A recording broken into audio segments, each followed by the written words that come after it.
Story 1. I hired a private investigator to prove my wife's cheating after she proposed an open marriage to me.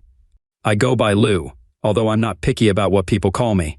I'm Louis Potter, married to Ruby for 4 years now. We've chosen not to have kids yet because we value our freedom a bit too much. Maybe we'll change our minds, but probably not until we're well into our 30s. We both grew up in poor families, living just a few streets apart, but we didn't meet until we were 18 at a college recruitment event. Ruby excelled in college and became an accountant and credit controller. Meanwhile, I struggled academically and didn't even graduate. However, I have a strong work ethic and a talent for business. At 15, I started working as a cleaner in local stores and offices. By 18, I was managing 30 employees and had contracts with several big companies in town. Ruby was job hunting, and I needed more staff. When she approached my table at the event, she handed me her resume and said, "I'm not looking for a cleaning job, but maybe you'd like my phone number." I called her before she even reached the next table and asked her out to dinner the next evening. 4 years later, we tied the knot. Thanks to the event, Ruby landed a job in the purchasing department of an engineering firm, starting from the bottom rung. After 8 years, she ascended to head both the purchasing and credit control departments. Consequently, we enjoyed a comfortable lifestyle on dual incomes without children. Meanwhile, my business flourished, becoming the city's largest office and store cleaning company after acquiring 2 competitors. Typically, cleaners and security guards are the first to notice unusual occurrences in offices, sparking conversation among staff. Around 4 months ago, while at my desk, my secretary informed me of a man waiting to see me in the reception area. She handed me his business card, which read, "Ross Evans, Private Detective." I instructed her to bring him in. Upon his arrival, I greeted Mr. Evans, offering a handshake and inquired about his purpose. After exchanging pleasantries, he took a seat, smiling. "Before we dive in, could I snag some coffee? I haven't had a drop all day and I'm dying for a cup," he requested. I empathized completely. It seems like caffeine is a lifeline for most business owners. My secretary didn't need a second invitation. She fetched 2 mugs from the office coffee machine. With milk and sugar already on the table, neither of us reached for them. After some initial chit-chat, I steered the conversation to the matter at hand. "So Ross, how can I assist you?" Efficiently, he wasted no time getting to the point. "Please, just call me Ross. As you can see from my card, I'm a private investigator working for a client who suspects his wife may be having an affair, or is on the brink of one. Our client's wife is employed as an accountant at Stevens Piping, a company with AM Metals as one of its main suppliers. AM Metals recently hired a new salesman, Alistair Clark. Clark is known for pursuing married women. He's been wining and dining my client's wife, sending flowers, late-night texts, the works. It's all very typical until now. But now, he's pushing for an overnight rendezvous. We've gathered quite a bit of information, but we need to fill in the final gaps." I found myself intrigued. The whole spy scenario was pretty amusing, but the name AM Metals rang a bell. Ruby's company also sources materials from them, and this Clark character sounds like someone I'd rather keep Ruby away from. I glanced up and caught Ross looking at me, evidently awaiting a response. So I queried, "I get the gist, but how can I assist?" He grinned. "I was hoping you'd ask. It's simple. Clark leaves flowers, notes, and other items on her desk. She reads them and tosses them in the trash. Your staff handles the trash. They can collect anything personal from him and pass it on to us. We'll vet it through our legal team. Gathering personal items poses no legal issue. We've also cleared it with her employer. Here's the authorization to gather information. By cooperating, they sidestep potential legal troubles stemming from violating her contract's fraternization clause. If you're wondering why they agreed, here's the CEO's card. Give him a call to confirm." The CEO's number was already in my phone. Without a word to Ross, I dialed. He picked up on the second ring and without preamble stated, "Lou, I understand Ross Evans is with you. I authorize you to receive and transmit any non-company related information to him or his team. Our lawyer is drafting a formal letter, which we'll email you. I've got to go. He's waiting in my office, but ring me if you need anything else." With that, he hung up before I could speak. Clearly, they wanted this sorted pronto. Ross smiled at me. I simply nodded and remarked, "He confirmed what you said. Give me all the details, and we'll start collecting her trash in a separate bag. I'll sort through it here, and you can pick it up every morning at 11. Does that work for you?" Ross affirmed, "It's perfect." I then phoned the designated crew leader, and Ross directed us on what to search for: early lunches, late lunches, flowers, notes, and so on. We collaborated with Ross for roughly 6 weeks. At the end of this period, he declared the investigation concluded. One of my employees observed that the subject didn't return after lunch. We contacted Ross and informed him. He trailed them to a motel. Subsequently, the marriage ended in divorce. Work and family life resumed as usual, until one day Ruby seemed a bit troubled. I attempted to inquire, but she remained tight-lipped. About a week later, Donna, a seasoned employee who had been with me almost since the beginning, entered my office. Donna was a valued employee whom I considered a friend. Being 25 years my senior, she treated me like a son. As she settled into a chair, I sensed something was amiss. Then she began, "Remember a few months back when we were involved in that surveillance at the office?" My interest piqued. I responded, "How could I forget? It was quite an intriguing time. Why do you bring it up?" I raised an eyebrow to convey my curiosity. "Well," she paused. "As you're aware, I now work in the same office as your wife, and the man we were monitoring is now visiting her office. I noticed a sizable bouquet of flowers, and she took them with her to lunch. Here's the card that accompanied the flowers." She handed me the card, and I read it. "Dear Ruby, thank you for assisting me in renewing my contract with your company. I cannot express how grateful I am to you. I hope you'll join me for lunch so we can catch up. With love, Alistair." My blood ran cold. The language on the card strongly implied that this wasn't their first personal interaction, and their relationship was dangerously close to crossing marital boundaries. I recalled from Ross that this individual was persistent and successful in pursuing married women, and my wife was now a target. Thanking Donna, I requested she keep a close watch and provide me with daily updates. If any further notes surfaced, I asked her to bring them to me immediately upon discovery. Without hesitation, I picked up the phone and dialed Ross's number. He picked up on the third ring. "Hello, Lou. How can I assist you?" I wasted no time relaying Donna's report. "A staffer just briefed me. She used to handle nightly cleanup during your investigation. Once it wrapped up, we reassigned her. Now she's in my wife's office." Donna informed me that the same Mr. Clark is now making moves on my wife, even taking her out to lunch. I've got a card with flowers from him indicating his intentions. Ross took a deep breath. "Our inquiry into Mr. Clark is ongoing. You're actually the third husband involved presently. The distinction lies in the fact that the other two weren't initially aware of his identity. They've agreed to share expenses. Would you like to join them?" I promptly responded, "Absolutely. What's the next step?"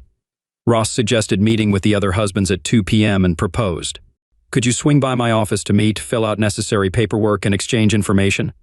I agreed to arrive precisely at 1:55 p.m. In Ross's office, I found Dan McWilliams and Johnny Ashley, along with Ross and his associate Mike Pearson, who was gathering data on the case. Ross commenced the meeting, stating, "Gentlemen, we're here because you three share a common predicament. Dan, Johnny, meet Lou. He's interested in joining your investigation. If you're amenable, we'll register him as a client and facilitate information exchange." They glanced at me, then at Ross, and responded, "Yes, that sounds good." The paperwork consumed approximately 15 minutes. Following that, I used my personal credit card to front the $5,000 since Ruby wouldn't receive a statement for this transaction. Ross proceeded, addressing Dan, Johnny, and me.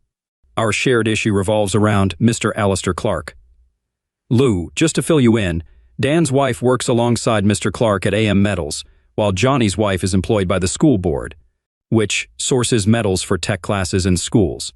Mr. Clark follows a well-rehearsed routine. He pursues women at their workplace with flowers, messages, lunches, and often attempts to lure them to a motel after lunch.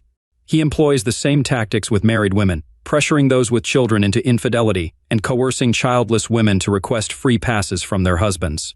He seems to derive pleasure from husbands knowing he's captured their wives' affection. He arranges weekend getaways, only to abandon them later. Over the past year, we've documented at least 5 divorces in our area attributable to him. Further investigation revealed his previous employment in Dallas, where he was terminated after being sued by 7 husbands in a class-action lawsuit spanning 3 years for alienation of affection. This man is despicable." Ross paused to take another sip of coffee. "Lou, are you assigned to clean at AM Metals or the school district office as per our last check? If you collect trash from your wife's bin, you're free to use its contents, unless there's a confidentiality agreement in your contract with the company you're cleaning for." I shook my head. "No, we aren't." "Neither," was my response. Ross acknowledged, "That's unfortunate. Nonetheless, continue gathering garbage from your wife's bin. Who covers your wife's phone bill?" I replied, "My business does." Ross grinned and inquired, "What's her phone, Samsung?" I stated matter-of-factly. "Great. Please complete this form granting us permission to retrieve data from her phone."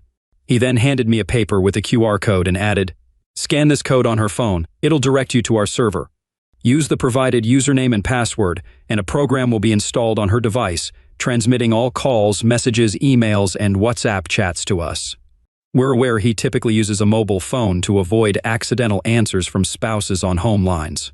The meeting concluded with Dan, Johnny, and me swapping phone numbers and establishing a WhatsApp group, including Ross and Mike, for easy information exchange. Upon returning home, Ruby was already there, visibly preoccupied, clutching her phone closely and appearing distant during our conversation. She left to feed the dog, taking her phone, an unusual behavior. When I inquired about her day, she mentioned feeling tired after an odd day and retired to bed at 9:32, much earlier than usual. I stayed awake until our regular bedtime, then searched for her phone. It wasn't in its usual spot, so I headed to our bedroom.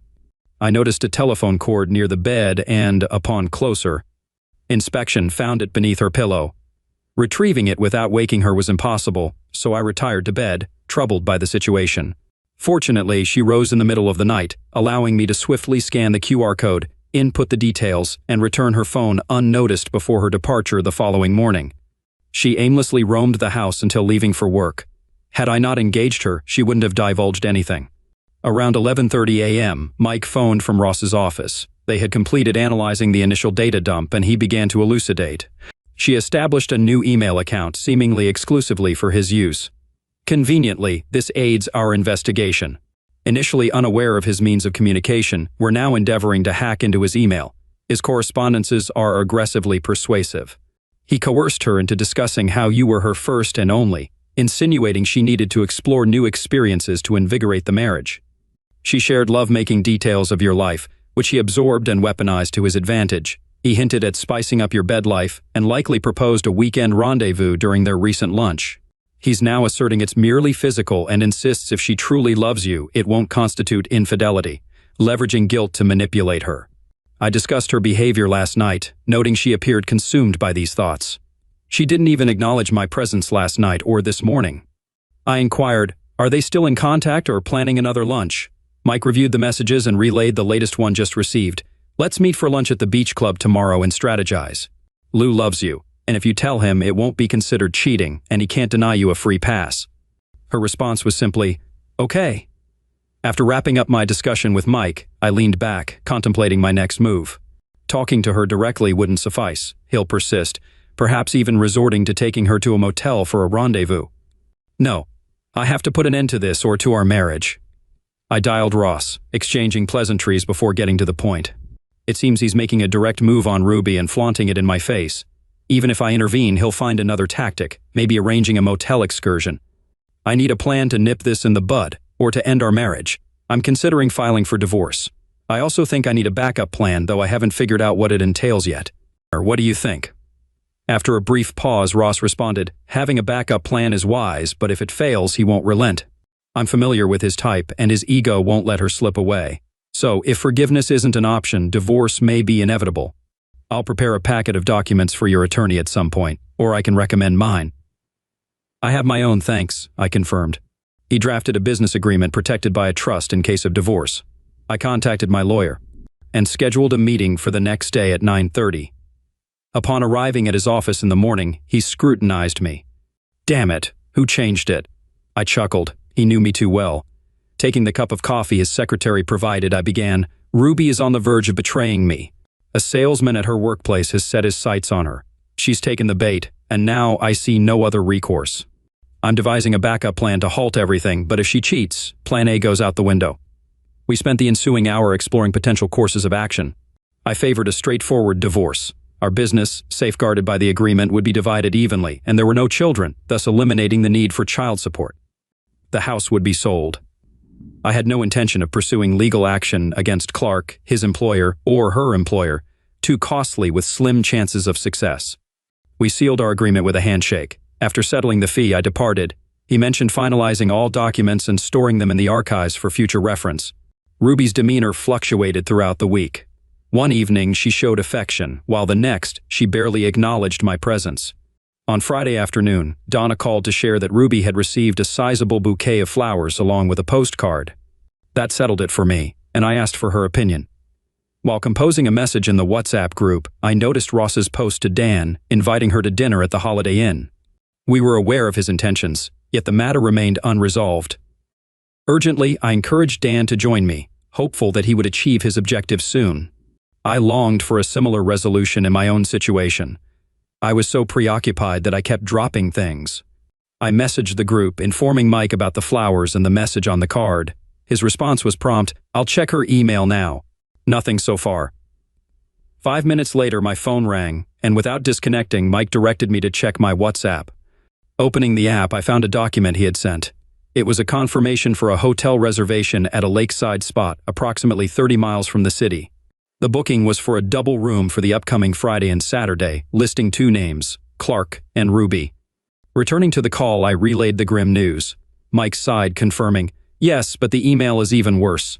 He proceeded to describe the contents as a cheater guide authored by Ruby, detailing what to say and do. He promised to forward it to me. As the email landed in my inbox, I read through a series of messages with the subject line, "Weekend." It all began around 2 weeks ago when he sent her a link to the same hotel he eventually booked.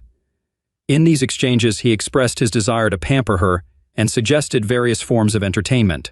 Subsequent emails questioned her thoughts on the matter and lamented my supposed reluctance to fulfill her happiness. In the final message, he outlined the reservation details and provided a script of what to say and do to persuade me. It was essentially a manual for infidelity, advising her to cook a lavish dinner the following Thursday, engage in frequent closeness throughout the week, and assert that it would be purely physical with him, yet enriching. He appealed to her love for him, leaving the decision in her hands. It remained to be seen whether I would buy into it. I needed time to contemplate my next move. The weekend was filled with intense labor. I couldn't divulge my knowledge, but she showed remarkable kindness. We engaged in carnal activity on Friday night, Saturday morning, and Saturday night, continuing into Sunday. She initiated another encounter on Sunday afternoon, and we had a brief encounter on Monday morning. Ross phoned at 3 on Monday to relay concerning news regarding the email. He informed me that the situation was grim. According to Ross, she messaged Clark, offering a proposition for Thursday night. If Clark declined, she wouldn't proceed, but if he accepted, she would. Ross added that if Clark felt anxious, he should remember that seeking forgiveness is often easier than seeking permission. I expressed gratitude to Ross and requested him to compile a folder containing all relevant documents. He inquired about the presence of love-making photographs, to which I responded affirmatively. I could hear the shuffling of papers as he confirmed the availability of a photograph depicting them kissing, though not passionately. I instructed him to include everything in the folder, with the said photograph serving as the cover page, and to forward the entire package to my attorney. He assured me that he would comply. Following that, I contacted my lawyer, forewarning him about the impending folder delivery. We arranged for its presentation at the hotel on Saturday morning over breakfast. As I remarked to my lawyer, few things induce heartburn quite like a divorce petition. On Monday night, she desired closeness, but I declined, citing an important task to complete. I remained in my office, attending to business, finally retiring to bed at 2 a.m. to find her already asleep. Despite the late hour, I slept deeply, awakening at 6 to head to work just before she could make advances. A courier delivered the awaited folder. Seated in my office, I perused its contents, noting a discernible seductive undertone. She possessed an unpredictable, yet evidently effective, allure. Ross provided accounts, albeit without names, of at least 7 marriages he had dismantled in the past 18 months. Additionally, a note from Dan detailed a distressing incident at the Holiday Inn involving his wife, Clark, and himself. Dan's wife fled in tears, prompting Ross to intervene and escort Dan home. The couple commenced counseling in an effort to salvage their marriage, especially considering their 3 young children. This interim solution provided them with a reprieve, particularly since Dan's wife had resigned, leaving Clark unemployed. As I immersed myself in the folder's contents, my secretary entered, her gaze unwavering. Overcome with emotion, I divulged the entirety of the situation. Upon hearing my account, she inquired about my plans. For the first time, a smile graced my lips, recognizing her not merely as a secretary, but as a friend offering support. I also noticed an aspect of her I hadn't previously observed, her undeniable allure. In response to her supportive gesture, she returned my smile. I instructed, "Prepare for divorce. If she departs with him on Friday, she'll be served at the hotel on Saturday. No second chances." I'd been trying to devise a plan B to halt her, but my mind was too foggy for ideas. My secretary, who I formally addressed as Miss Atwood but who preferred Kathy, grinned mischievously and quoted, "What's good for the goose is good for the gander." She suggested, "Why not have your own weekend with your dream girl?" I couldn't resist smiling back, asking, "And who might that be?" Though I already knew the answer. She replied, "With me, of course. Your loyal secretary is urging you to clear your mind. It's strictly about physical release, unrelated to your marriage. Use this letter as a guide and send it to her before she does the same to you." The plan was simple yet effective, compelling Ruby to face her betrayal. Tuesday night, I made love to my wife, devoid of emotion, tough to do. Wednesday morning, neither of us desired a quick encounter. By Wednesday evening, tensions eased slightly, but only slightly. Thursday morning, as I left the house, Ruby awoke, shouting about dinner, but I intentionally ignored her. Around noon, Ross called, informing me that Ruby messaged Clark, boasting about preparing a lavish dinner for me and promising to update him on our conversation. To preempt her, I headed to the store and purchased chicken, potatoes, and vegetables, all intended for baking, along with a bottle of her favorite white wine. By 2:30 I was back home, and within 2 hours everything was prepared in the oven. Just as I was placing the potatoes to bake, Ruby arrived with shopping bags, looking puzzled. "What are you up to?" she asked. I grinned broadly. "I'm simply preparing dinner for my dear wife. Wanted to make it special before we sit down for a chat." I noticed a perplexed expression on her face, clearly taken aback. She responded, "Oh, I was going to cook dinner too, but after we eat, I have something important to discuss, so it's going to be a long night." "Of course," I replied, turning away with a smile. I had already made a significant contribution to her plans. Dinner proceeded tensely. I kept the conversation flowing, deflecting any attempts to shift the focus onto me, urging her to savor the meal before sharing my own news. Once we finished, I took the lead. "Bring your wine to the kitchen, we can talk there," I suggested. She followed. Earlier, I had discreetly placed a folder with a letter outlining her excuses on the kitchen table, concealed beneath a couple of magazines. Now I removed the magazines, revealing only the printed document. "Ruby, you know I cherish you and would never intend injury," I began. "But we wed young, and my lack of experience became apparent. Lately, my new secretary, Miss Atwood, or Kathy as she prefers, has been confiding in me. Her tales are captivating. I could listen for hours. Now I need to clear her from my mind before we commit to spending our lives together. I've arranged a hotel stay with her for the weekend. It'll be purely physical, a chance for me to blow off steam and pick up some new techniques to try out with you later. It doesn't affect my love for you or our marriage. I'm telling you beforehand so it won't be seen as betrayal. I trust your love for me enough to allow me this one weekend outside of our marriage, knowing it won't impact us." Ruby's face flushed crimson on the verge of exploding. She declared, "Over my dead body, and I want this woman gone by Monday morning or we're finished." Her reaction eased my tension, and I erupted into laughter. Remarking on her expression, it was priceless. Then realization hit her. Every response she planned to give me I had already anticipated. I closed the folder and handed it to her, revealing a photo of her kissing Clark on the cover. Her complexion turned ashen as she whispered, "You knew and you played me." I smiled. "Yes, I did. Your reaction is exactly what mine would have been if roles were reversed. Unlike you, I didn't book a hotel for us.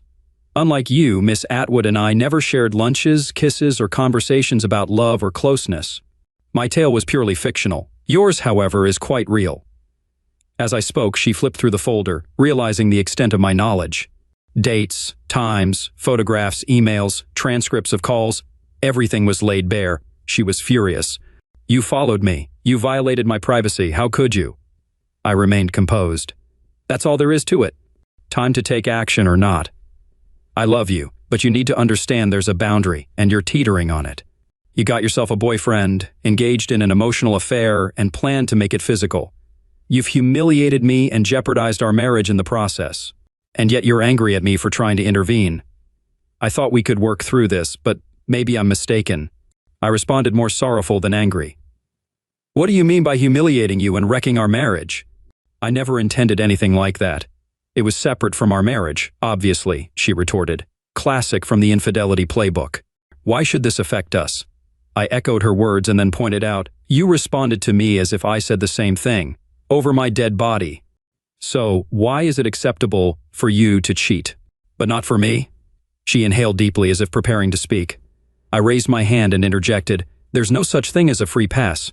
If you go with Clark, it's cheating. even if you inform me beforehand. It won't change the situation." She averted her gaze and murmured, "I can't process this right now. I need to be alone." With those words, she rose abruptly and dashed upstairs, taking the folder with her. I heard the bedroom door shut and the lock engage. I tidied up the house and settled at the table. Ross had provided me with a tablet to access a server displaying all of Ruby's phone activity. I sat down and logged in. She was corresponding with Clark. As I examined her messages, I found her initial letter intriguing. She expressed concern about someone trailing them and having copies of their exchanges. When she got home, her partner had dinner prepared and seemed to know her thoughts, sparking anger within her. Later, he showed me a folder containing all the details, including the reservation. Unsure of what to do, Clark didn't see it as a problem. He suggested informing the other person that everything was booked and that they had to follow through, emphasizing their love and questioning the other person's feelings. His desperation was palpable. Trying to follow his advice, I faced resistance from my partner, who argued it would embarrass him and jeopardize our marriage. He insisted that even seeking his permission would be considered cheating. Feeling conflicted, I couldn't proceed. Despite the potential enjoyment of the weekend, I couldn't risk my future with Lou. Seeing his disappointment, I realized all his efforts and resources had been wasted, and he decided to take a significant risk. She was asked if she thought her husband would divorce her. She replied negatively, expressing doubt that he would find another woman like her. The suggestion was made for her to pack her bag and bring it to work to gauge his reaction. If that failed, they would proceed with the weekend plan, followed by seeking forgiveness on Sunday. Despite recognizing the nonsense, she fell for the suggestion. She concluded that if it seemed like her husband might leave her, she wouldn't proceed with the plan. She planned to see the person the next day. As she started thinking more rationally, he knew how to reassure her. I put away the tablet and started watching TV, though my mind was preoccupied with everything. The decision was made to file for divorce on Saturday, though there was contemplation about postponing it. However, once initiated, there would be no turning back. The decision was made to proceed with the filing the next day, with the intention to demonstrate seriousness in a different manner. I phoned my lawyer and disclosed everything in detail. "Hey, I dropped the bomb on her and Clark, informed her that I'd forgive her. She's planning to pack her bag to see how I'll react. I don't want to file for divorce until they have slept together. Is there any way we can demonstrate how serious this is to her?" My lawyer was sharp. He suggested, "We could provide her with a letter containing a preliminary claim.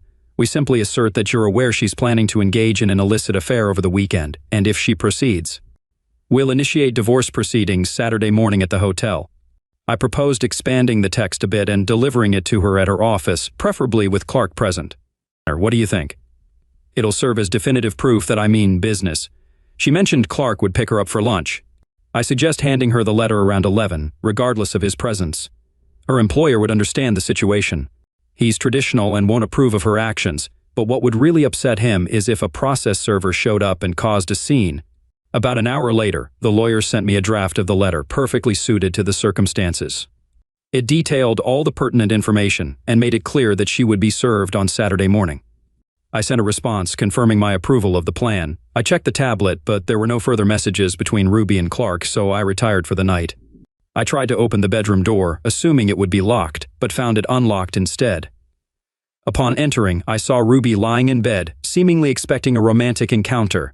Her packed bag was positioned against the wall on her side of the bed, catching my attention. Noticing her decision, I commented that she seemed to have chosen a quick rendezvous with Clark over our marriage. Without waiting for a response, I left the room and headed toward the guest room. Despite her pleas as I walked away, I remained silent. Lying on the bed, fully clothed, I realized the letters were the work of someone else and not a true reflection of reality. However, seeing her bag packed for a rendezvous with another man stirred deep emotions and felt like a betrayal. I was overwhelmed by grief and a profound sense of loss, and tears streamed down my face throughout the night. The following morning, I heard Ruby descending the stairs. I retreated into our bedroom to shower and change clothes, only to realize my bag was no longer there. I wondered if she had taken it downstairs, unpacked it, and stowed it away. After showering, I caught a whiff of coffee and bacon, deducing the bag was downstairs. Entering the kitchen, I met her gaze, noting her nervous demeanor. My initial reaction was to encourage her, urging myself not to hold back. I suppose this lavish spread is an attempt to showcase the kind of wife you'll be if you choose to sleep with another man, but it won't sway me. "If you go through with this, it's the end for us," I declared, deciding to lay it all out. During our conversation, the lawyer and I agreed that divorce papers would be presented to you tomorrow morning at breakfast. Once delivered, there'll be no retracting them. There won't be forgiveness. If you return home tonight, we'll commence counseling to rebuild trust and prevent a recurrence. If you leave with him, don't even consider returning. You're not welcome here. Turning to leave, she pled, "Please stay for breakfast. We need to discuss this." I faced her and replied, "We've already had that discussion. Your packed bag suggests persuasion, not dialogue. I won't be having breakfast here. It's time you learn to fend for yourself if you choose to do so. I assume the bag's already in your car." She turned away, confirming my suspicions. Leaving the house in silence, at least she grasped the gravity of her actions. Upon reaching the office, Katie remarked, "You look terrible." I grinned. "And you look as stunning as ever." Before she could inquire further, I stated, "I have no clue how it went." When I presented her with Plan B, she flew into a rage. She insisted on terminating your employment, even going as far as saying, "Only over my dead body." Then she took matters into her own hands. This morning, I packed my weekend bag. At 11, she'll receive a letter from me with a directive. Let's see if this rattles her. As I spoke, Katie brewed coffee, handing me a cup. She remarked, "I hope she comes to her senses. Surely she can't be so foolish as to think this behavior is acceptable for her but not for you." I offered a sad smile and settled at the table. The day was unproductive. Shortly after 11, my phone rang. It was Ruby. Through tears, her words were barely comprehensible. "Are you serious? Are you really going to divorce me?" Evidently, she had convinced herself I wouldn't follow through. Without hesitation, I replied, "If you betray me, it's a breach of our agreement. We both know it. You'd divorce me if I cheated, right?" Her answer was barely audible, but it was a firm yes. She coughed. "Will you come home to talk?" she pleaded. "I'll be there in 20 minutes, I stated, simply before ending the call. I arrived home first, brewing coffee. The aroma of the bacon she had cooked earlier lingered in the air, so I opened the kitchen window before sitting down to eat. She arrived at the house 10 minutes later. I was already pouring coffee when she entered, clutching an envelope from the lawyer in one hand and her weekend bag slung over her shoulder. She dropped her bag at the door and froze. I sensed she wanted to rush toward me, to embrace me, yet hesitated, uncertain if I would welcome it. Carrying the coffee to the table, I gestured for her to join me. My initial inquiry was straightforward. "So, are you still planning to go to the hotel?" "How can you even ask that after sending this?" she exclaimed. "Of course I'm not going. I love you. I want to be with you. I know you'd never allow it, so everything is canceled. Now, do we need to mend our marriage, or will I still be served?" she asked. Taking her seat opposite me, chin lowered. Gazing at her, I reached across the table, lifting her chin to meet my eyes. "You'll only be served if you show up at the hotel. No hotel, no papers. However, our marriage has been greatly strained, so here's what needs to happen." I explained. "First, you'll call Clark in my presence. I want to hear you inform him that everything is off. Then you'll disable and delete your personal email for his sake. Afterward, you'll contact your boss, informing him of Clark's actions and requesting that he be barred from your office. Following this, we'll arrange for counseling. We must understand why you were drawn to this, why you thought I'd agree, and how we can rebuild trust." I concluded just as I finished. Her phone rang. It was Clark. She put it on speaker and I heard him inquire, "Where are you, Ruby?" "I'm waiting for you at the reception and can't wait any longer." She took a deep breath, exhaling slowly. "Alistair, I'm back home with Lou. Something he did shook me to my core. If I go with you, my marriage will be destroyed." "I'm sorry, you're not worth it. That's why I'm not going," she explained. His rage was unparalleled. "You're a foolish cow. Do you know how much effort, time, and money I've invested in you, and now you're leaving when the weakling behaves like an offended child? You're just a powerhouse, screw you," he spat out before hanging up. For the first time, Ruby saw him for who he truly was, a slime ball. Deactivating and deleting the mailbox proved more challenging than anticipated, but it was accomplished within an hour. By the time we finished, her boss and the HR manager were at our door. The HR manager, Melvin Woods, began by saying, "Ruby, we're aware of what transpired today. To say we're displeased is an understatement. However, we're here to offer you a chance to retain your job. Now, please tell me what happened." She took a tissue to dab her eye before speaking. "As you know, about 3 months ago, our account was assigned to a new AM Metals sales agent, Alistair Clark. Previously, I managed this account, and he used to come to me almost daily. Initially, I didn't notice, but he started flirting with me, complimenting my attire, hairstyle, and even my smile. Gradually, he began commenting on my physique, discussing my figure and appearance. I fell for it and started dressing more provocatively. He sent gifts like flowers and chocolates, then invited me to dinner. Foolishly, I accepted, and during the dinner he delved into personal questions about my life, my husband, and eventually my bed life. He began belittling my husband, claiming he was unworthy of me. It was a gradual process, wearing me down bit by bit. Then he proposed a weekend getaway, but luckily Lou intervened. He handed me a letter stating he was divorcing me, which snapped me out of it. I informed Alistair I wouldn't go, and that Lou and I were devising a plan to salvage our marriage. I intended to report the incident formally, so I'm grateful you're here. Woods glanced at the CEO, who nodded before addressing Ruby.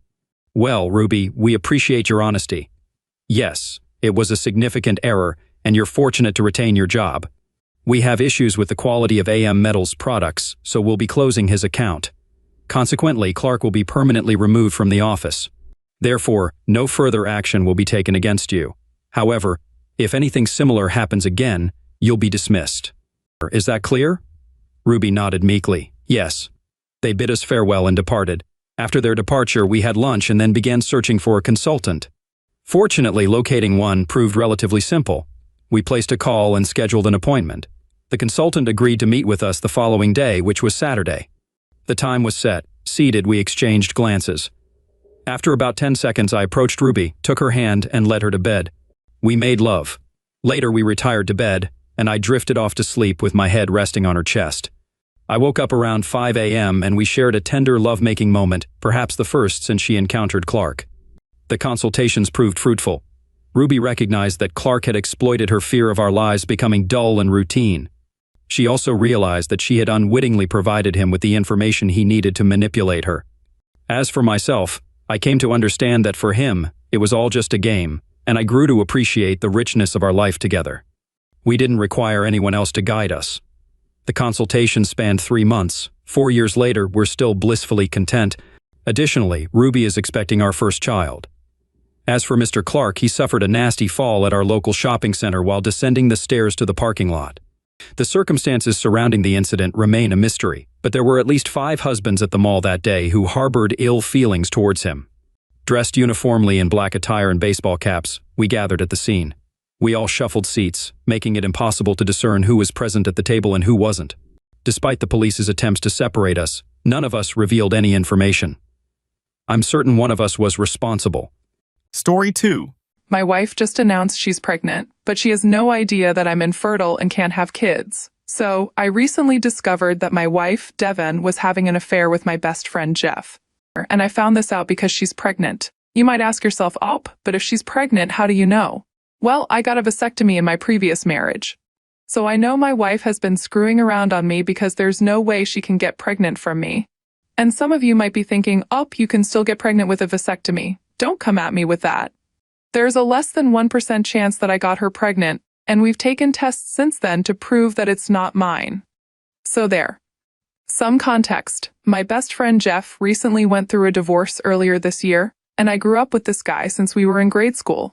I mean, we're basically brothers. We were both the best man at each other's weddings. We went to college together and took the same courses. We ended up in the police force together and stationed at the same place. You get it. So, I first got married when I was 20. My ex-wife, Trish, and I were high school sweethearts. I was the small-town hockey star who everyone knew was going somewhere.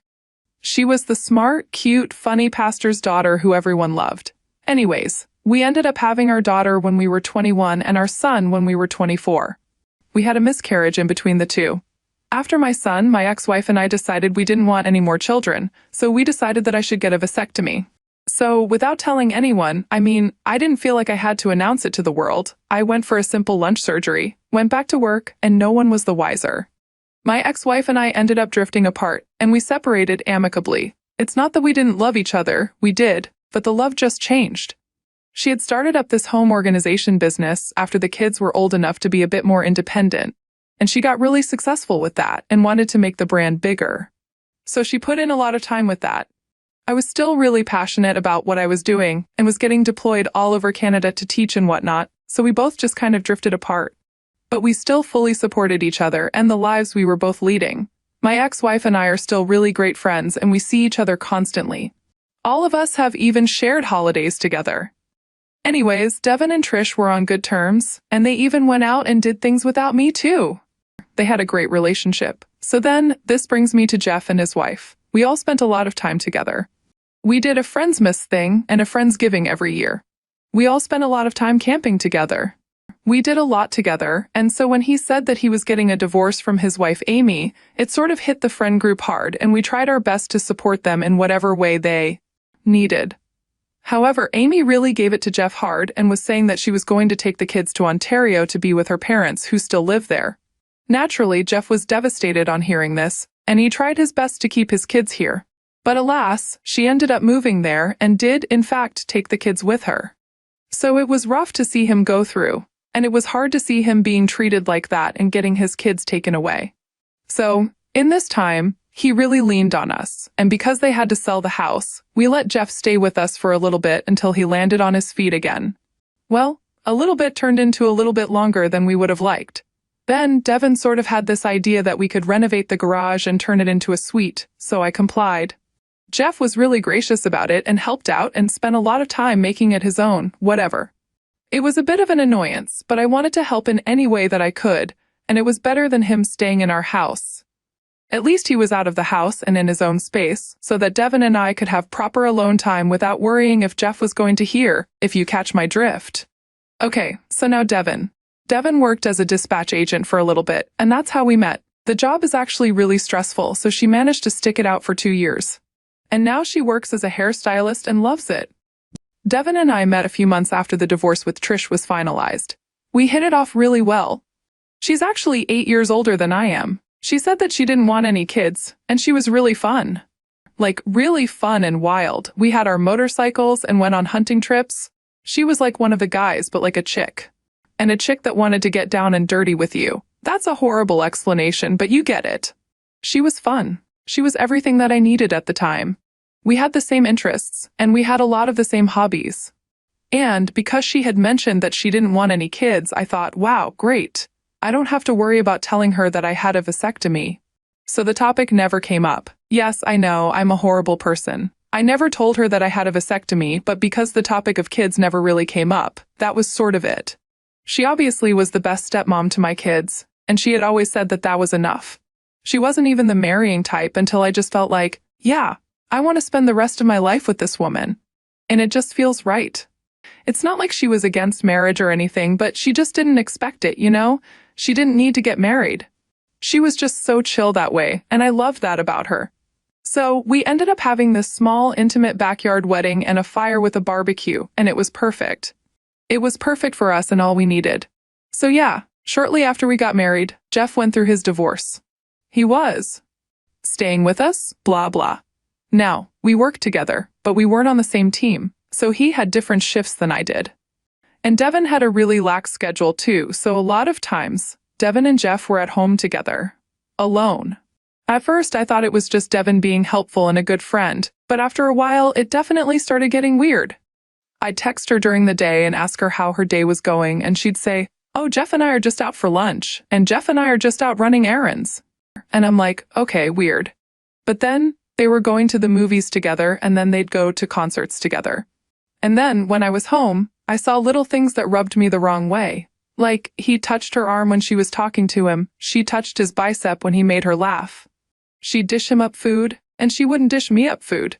And then she'd constantly bring him up, like, oh, Jeff told me about this, or Jeff said the funniest thing. And I was like, okay, red flag. Definitely raised my suspicions. Then, even though he was literally up in the garage suite, they'd text into the wee hours of the morning and she'd be giggling and texting him. And there I am, laying next to her in bed, and honestly, I'm trying to start something up, trying to give her a massage or something to get in the mood, and she wouldn't be interested. She'd just keep texting him. So I'd just roll over and fall asleep and she'd be texting him. Then there would be little gifts here and there. He got her bath stuff for the bathtub, and in one gift set there was massage oil. After a week I noticed that the bottle had been opened and used, but I didn't use it on her. At first I chalked it up to maybe she used it for lotion or something. But the thing is, this oil has a distinct smell, and I remember smelling it on Jeff a few times, but I never said anything. I was just sort of collecting all this evidence and making mental notes. Then one day, we're laying in bed late at night, and she turns to me and she's like, I want a baby. And I'm like, what? And she's like, I think we should have a baby. And I'm like, we agreed not to. And she's like, I don't know. I've been thinking, and I think we should just have a baby before we're both too old. And I'm like, Devin, I don't know. And she's like, what do you mean you don't know? And I'm like, well, a baby is a lot. It takes a lot of time and energy. And then she got mad at me. She's like, don't treat me like your old child. And then I said that I thought we went over this before. And she's like, we never really did. And I'm like, it was just an unspoken thing. And I feel like you said that you were okay without kids and were good with being a stepmom. And she's like, so I'm not allowed to change my mind? You won't let me be a mom? And I'm like, whoa, that's not at all what I'm saying. I'm just saying that I think we ought to talk more about this and maybe now isn't the best time. And she's like, well, what would make it a good time? Or when will you want to talk about it? And I'm like, we can sleep on it and talk about it tomorrow and make time for this tomorrow. And she got pissed and left the room. And yeah, I didn't have the heart in that moment to tell her I had a vasectomy, and it would be physically impossible for me to give her a child unless I went and got it reversed. And even then, it's not 100%. And then something was just sketchy about the whole conversation anyways. I thought it was weird that now all of a sudden she wanted a baby. She had never, ever shown interest in anything like this before. My alarms are going off. I'm pretty sure I know what happened, but I need to play along a little bit here. The next day, I apologized, and I'm like, yes, I'm game. Let's make a baby. She literally jumped for joy, and we tried like 5 times that day. Then, about a week later, she hands me this box, and in this box is a positive pregnancy test. I could have cried. I was stunned. I knew it couldn't have been mine, and I'm not an expert or anything, but can you find out a week after? I don't think it works that way. Anyways, let me know if I'm wrong here, but the point is, I had a hunch, and I knew the baby wasn't mine. I knew it must have been Jeff's, so I started watching them closer.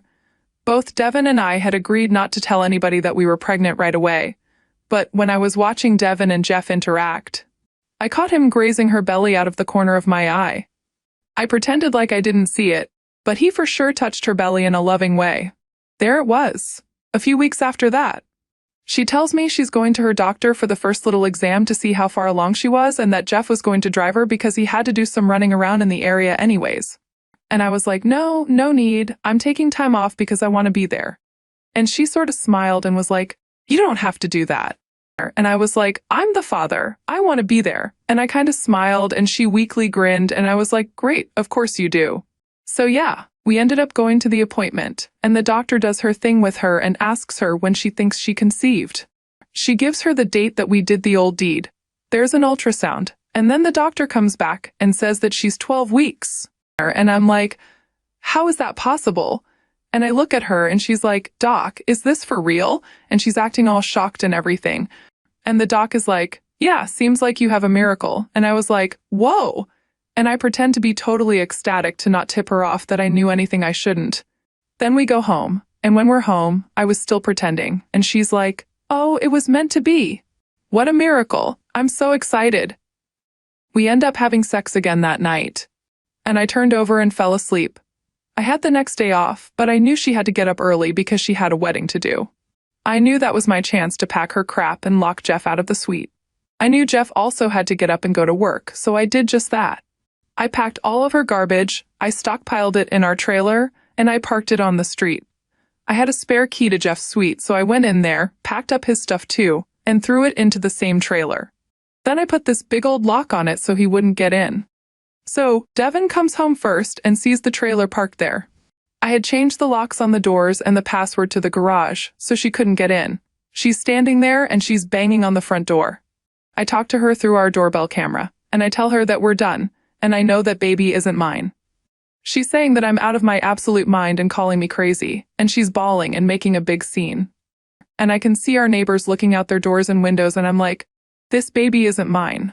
It's Jeff's. And she's like, don't be insane, why would it be Jeff's? And I'm like, you tell me. And she's like, how could this baby not be yours? And I'm like, there's a less than 1% chance, and I know that because I have a vasectomy. And she literally dropped her purse and her bags onto the ground. She stood there in disbelief and she's like, let me explain. And she starts trying to babble on. And I'm like, save it. I know it's not mine. And I'm like, we're done. It's over. I was nice enough to pack the trailer for you. Get out of here. And then she calls someone, and I'm guessing it's Jeff, because then he shows up in a matter of minutes in a patrol car. He sees what's happening, and he sees the lock on the garage suite. He tells me that I'm losing my mind and that the kid couldn't possibly be his. I'm like, I'll believe it when I see a paternity test. Edit, okay. People have been asking how she never knew, how she didn't suspect not getting pregnant before. Well, she was on birth control pills for PCOS, or so she told me. Supposedly, she was in the process of swapping pill brands and just so happened to get pregnant with Jeff's baby. Bad timing. Not only that, but she had this thing against, well, man juice, to put it lightly. She was absolutely repulsed by it. She refused that I ever finished in her, and she rarely ever pleased me in other ways because the sight of it disgusted her. I won't go into details, but yeah. Update, so, getting divorced again. Another failed marriage. Feels like absolute dump, but what can you do? In the midst of the divorce, Devin ended up getting a paternity test and only confirmed what I had believed. The baby is, in fact, Jeff's. And I guess he knew all along and was willing to play along and thought that he could just live in the garage suite forever and raise his baby as Uncle Jeff from afar. A buddy of mine did me a huge favor and got Jeff transferred to a small northern town, literally in BFE. Devin, I guess, followed up there. She was just trying to pretend that I impregnated her so that I didn't catch on to the affair she was having with Jeff. But turns out, my little secret snip saved me from raising a kid that wasn't my own. By the time she realized she was pregnant, though, it was a bit late. Trish and I talk every day. She checks in on me, and she's being an absolute sweetheart. I'm spending a lot of time with my kids and just trying to get by and be the best dad that I can be. Ah, the classic tale of love, betrayal, and a vasectomy that became the ultimate truth serum. Betrayal, the ultimate sucker punch from life's playbook. Delivered by none other than a lifelong friend turned traitor. You see, when you've known someone since you were knee-high to a grasshopper, you tend to think they're as solid as the ground beneath your feet. But then they go and shatter that illusion with the finesse of a wrecking ball through a glass house, in the form of impregnating your wife. But here's the thing about betrayal. It's a harsh teacher, but it's also a wake-up call. There you were, living your life thinking you had it all figured out with Devin by your side. But Devin and Jeff were busy playing house behind your back. Whispered conversations, secret rendezvous, the whole shebang. Well, OP, looks like you've collected another marriage certificate for the failed relationships scrapbook. Hey, at least you're racking up experience points for the game of love, right? What are your thoughts? Share them with us in the comments below. Story 3. My name is Ron, and I've been happily married to Lily for 15 years. Our family is a huge source of happiness for me, and I can really feel how much my wife loves me. Our marriage has grown in a way that makes me very happy. We're parents to 2 fantastic daughters in their early teens. Both of us have steady jobs. I work at a security company, and Lily is a voice translator at a film studio. We're healthy and live in a beautiful house in a nice area of the city. Life is great, and I don't think it could be any better. After our younger daughter was born, Lily gained some weight. However, her beautiful blue eyes, which stand out more behind her glasses, she doesn't use contact lenses because they bother her eyes when she reads or does paperwork, make her even more attractive. I'm deeply in love with Lily, and I know she loves me just as much. We have 2 amazing daughters, a comfortable house, and we don't worry about money. Everything was perfect in my life. But then, something bad happened after 15 years of marriage that could change everything and ruin my once perfect and happy life. Lately, Lily began a routine of hanging out with her women colleagues at various bars every other Friday. They rotate among 3 or 4 places they like. She goes out these Fridays to chat and relax after work, as she often tells me. I'm okay with her going out by herself. I get home by 4:30 every day to look after our daughters when she's out with her colleagues. On those nights, I make dinner for the girls and help them with homework, which I really enjoy. She typically gets back by 8, and then we spend the whole weekend together doing fun family activities and eating out with our daughters on Saturday night. But in recent months, she's been getting home later, around 10, on these girls' nights, and I've noticed she's had a few drinks. I didn't bring it up because she's still the same affectionate wife she's always been. Every time she returns from those nights out, she has this special smile that makes me want to hug her. I understand that her time with friends is her way to unwind and forget about a tough work week. I convinced myself it was just harmless fun with her colleagues, even if she started coming home later than before. Then, a few weeks ago on a Monday morning, I received an email from someone who signed it as a friend. I almost deleted the message without reading it, but I decided to give it a second thought. The email said they were at the Black Crow last Friday and saw Lily enjoying herself with a group, especially dancing with a man from her group. They attached a picture taken with their cell phone, asking me to examine it closely. This email had already planted doubts in my mind, and I feared what I might find out. Despite knowing Lily danced during these outings, the email mentioned male coworkers, something she never told me. I always thought it was only her female friends, even though she could have been dancing with someone already at the Black Crow, not part of their group. A lump formed in my throat, and I started feeling uneasy about the whole situation. Despite my reservations, I opened the attachment. The moment the picture appeared, I noticed it wasn't perfectly centered, suggesting the photographer was cautious to avoid being seen. I observed my wife's coworkers, both male and female, sitting at a long table in the background. The picture was somewhat blurry, but I could still make out my wife on the right side of the dance floor. She wore her beige blouse with red flowers and green leaves, along with matching brown slacks, the same outfit from her last girls' night out. So I deduced the picture was taken the previous Friday when she arrived home later than usual at 10:30, giving me a hug and her usual smile. In the photo, she was on the dance floor with a tall young man, embracing tightly with both arms around his neck. To say I was shocked would be an understatement. I couldn't recall ever dancing like that with Lily or any other girl in public. The man's lower body pressed tightly against her, and it seemed she could feel his hardness rubbing against her. He had to be aroused, as it's impossible not to be in that situation. Strangely, Lily didn't seem bothered. On the contrary, she appeared happy, pushing herself against him as they locked eyes. My wife, the mother of my daughters, was in the arms of a stranger, behaving provocatively in public. I couldn't believe what I saw. She wouldn't dance with me like that in public. Why was she letting a stranger act this way? Or was he truly a stranger? Doubt firmly took hold in my mind and grew fast, beyond my control. Various scenarios of my wife with other men played out, making me feel sick. I rushed to the bathroom where I threw up my breakfast. Lily, my wife, was acting inappropriately in public. Was she having an affair? How could she do this to me and our two daughters? Many questions flooded my mind. Who was that man? Did they work together? How long had this been happening? Why was she involved with him? Update. For the next 30 minutes, I stayed in my office bathroom, trying to clear my thoughts. Gradually, new emotions started emerging. Disappointment, sadness, and anger, followed by a strong desire for revenge. A range of intense emotions took over me, creating a whirlwind of reactions. I felt the urge to kick Lily, to hug her and ask her to stop, or even consider divorcing her. Then, a moment later, I'd think of forgiving her and giving her another chance. As I sat on the toilet, I thought I was losing my mind. Eventually, I regained control, deciding to do nothing but wait and watch Lily before taking any action. Making emotionally influenced decisions without knowing the full truth wouldn't make sense.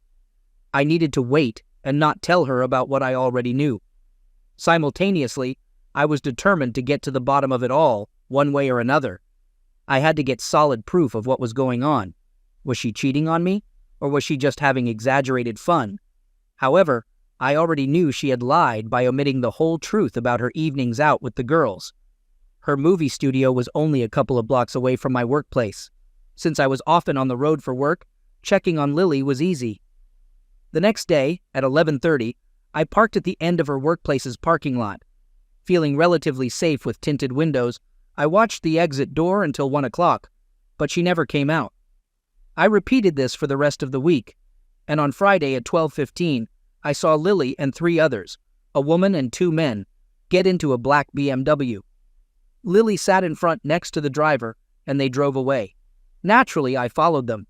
They drove downtown, entered the parking lot of a fancy restaurant, and I observed them laughing as they went inside. Parked in front of the restaurant, I stayed in my car until they came out at 2. Lily walked next to the tall, light-haired man, the driver, the same man she had been dancing with in the photo I already had. She seemed very cheerful and excited, touching his arms as they talked. This, more than anything else, angered me. They drove back to her workplace and all went inside. So far, Lily hadn't done anything wrong except for not mentioning to me that she sometimes went out to eat with both male and female coworkers. More importantly, the 4 of them at lunch acted as if they were 2 couples, not friends or coworkers, and that bothered me the most. That Friday, Lily didn't go out with the girls after work and got home at 5:15, cheerful and smiling as usual. It took a lot of willpower to control myself and not bombard her with questions. However, I asked her once while quietly sitting in front of the television after supper if she had a good day at work, and then I inquired about her lunch. For a few seconds, I noticed she didn't know exactly what to say, but soon enough, she told me she ate the tuna sandwich she had prepared before leaving for work in the morning. Calling her a liar and maybe a cheater, I told myself Lily was looking at me with those big blue eyes that I loved so much as she told that blatant lie. Although my anger was building, I still felt an urge to reach out and hug her. Of course, being in love with someone does that. I knew I had to control myself or risk doing something I might regret afterward. Instead of asking her more questions, I decided to change the subject and talk about my day at work, trying to act as I usually did every weekend. Lily probably didn't realize we were facing a significant issue. Later that night, we were closeness twice, and she behaved like the affectionate wife she always had been on Saturday. We took our daughters to the zoo, had a great family time, and for a brief moment, I forgot about the events of the past week.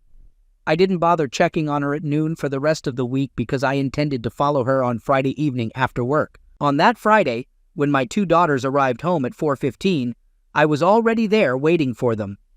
After ordering pizza, I explained that I had to go to the office and would be home later in the evening.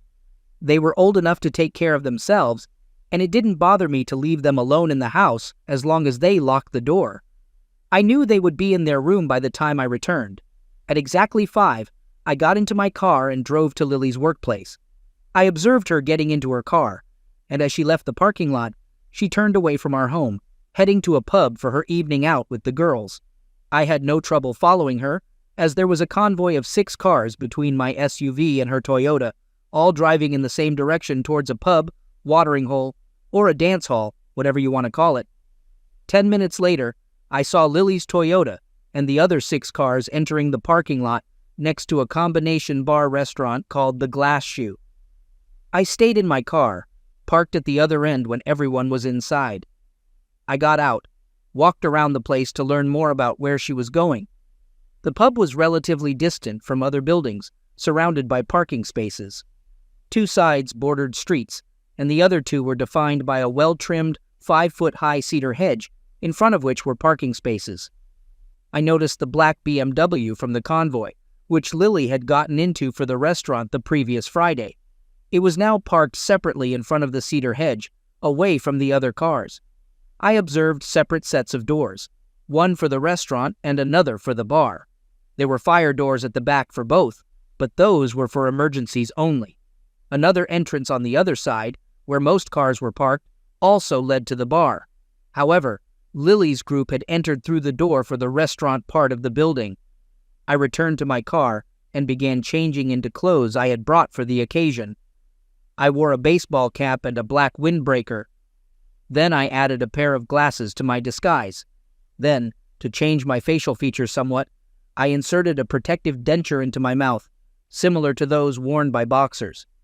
I knew I would have a hard time talking and drinking with this, but I didn't care, since it was not my intention to get into a discussion or get drunk.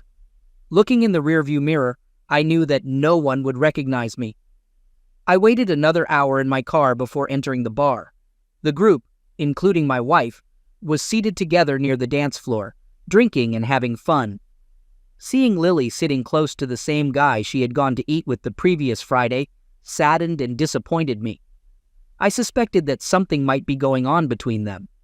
I picked a table at the back, far from them, to quietly observe. The section where I sat was dimmer. There were a couple of lonely souls, like me, drowning their sorrows. I knew no one would pay attention to me there. Soon the music started, and people moved to the dance floor. I noticed Lily dancing with the guy who sat next to her. The other 3 guys at their table had weird smiles, watching them dance. It was clear Lily and that guy were a couple, catching everyone's attention. After a couple of hours, only Lily, another girl, and 2 men remained. The rest had left. Both couples were on the dance floor, and my wife had her arms around the guy. It was evident they were lovers. He had his hands on Lily's waist, and they barely moved on the dance floor, just standing and rubbing against each other. Then, I saw him kiss her and say something in her ear. I watched her nod, and they left the building, holding hands. I followed them. It was already quite dark outside. I saw them walk hand in hand to his car, parked in the last row of the parking lot, near the cedar hedge. He knew they wouldn't be bothered there with no other cars nearby and the hedge at the back. What were they planning? How far would Lily let it go? I needed to find out. Carefully, I walked to the other end of the parking lot, and then toward the cedar hedge. Staying close to the 5-foot-high hedge, I walked toward their car, hiding behind parked cars. Soon, I stood by the back of his BMW. At first, I saw no one inside due to the darkness. As I moved closer, attempting to look inside, the deeply tinted windows revealed nothing, but I heard muffled voices. Feeling desperate, I debated whether to intervene or wait to catch Lily in the act. After a brief moment, the decision was no longer mine. When I noticed the car shaking rhythmically, the guy was fooling around with my wife. I couldn't contain my rage. I yanked the door open, flooding the car with light, revealing my wife, Lily, lying on her back with her lover on top of her, caught red-handed. Having removed my disguise, Lily's eyes met mine, her expression shifting from bliss to shock in seconds. She mumbled an apology, urging me not to act rashly.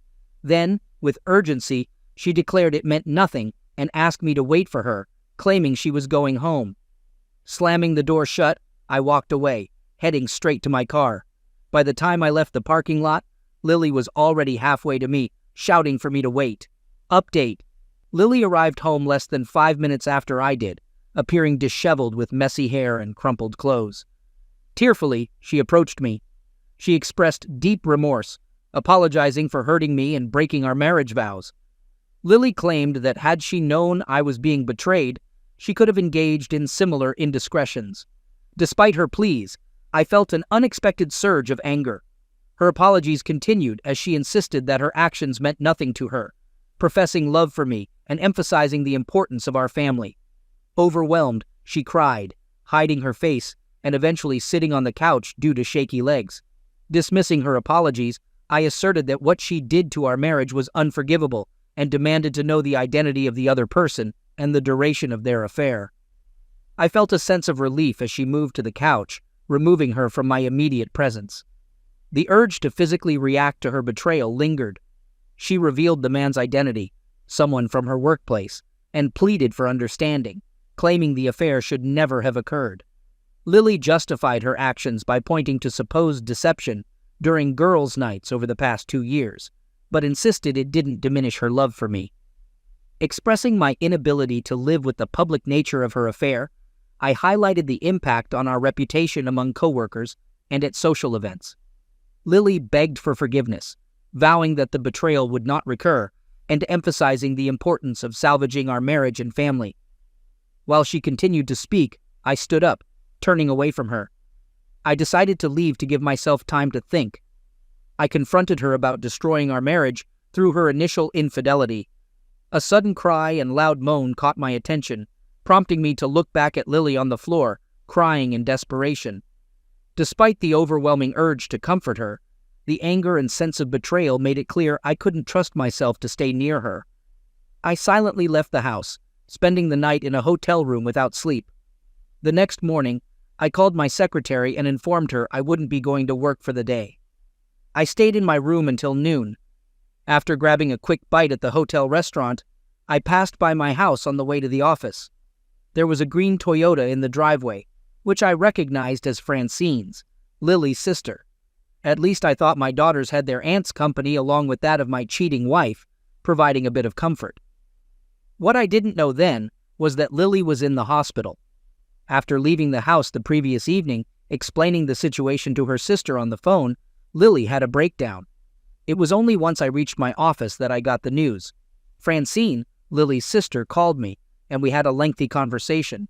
She explained that Lily was emotionally distressed and crying constantly. Less than an hour after I left the house the previous evening, my eldest daughter called Francine, saying Lily was delirious and I was not home. Francine then talked to her sister and promptly called an ambulance when she realized Lily's condition. Francine let me know she was still at my house, taking care of my 2 daughters for a few days. She strongly suggested that I visit my wife at Santa Mary's hospital in town. After the call ended, I was beyond shocked. Had I been selfish the previous evening? Did I abandon my family when they needed me the most? Maybe. But one thing was clear. If I stayed in the house with her that evening, there was a chance, however small, that I might have become violent due to what she had done. Yes, she wrecked our marriage, but until yesterday, I didn't see myself as someone who avoided problems. Was that exactly what I had done? Lily and I faced a significant problem, undoubtedly. But was that reason enough for me to abandon my family when they needed me? I felt terrible. Sitting behind my desk, I started crying, questioning if there could have been another way, a better way, with forgiveness and maybe reconciliation, a slim possibility. Of course, this mess was Lily's doing. She was entirely responsible for giving another man what should have been mine alone. However, breaking my marriage would hurt my 2 daughters too much. There had to be another solution. That's when I thought of forgiveness with retribution. Once I recovered from the shock of learning about Lily's hospitalization, I got in my car and drove to the hospital. I had no idea what I would say to her, but one thing was certain. I was going to face the situation and find out exactly what she had done. Now I find myself lying in a hospital bed. A thought crosses my mind, recalling something my mother used to say. Cheaters always face consequences one way or another.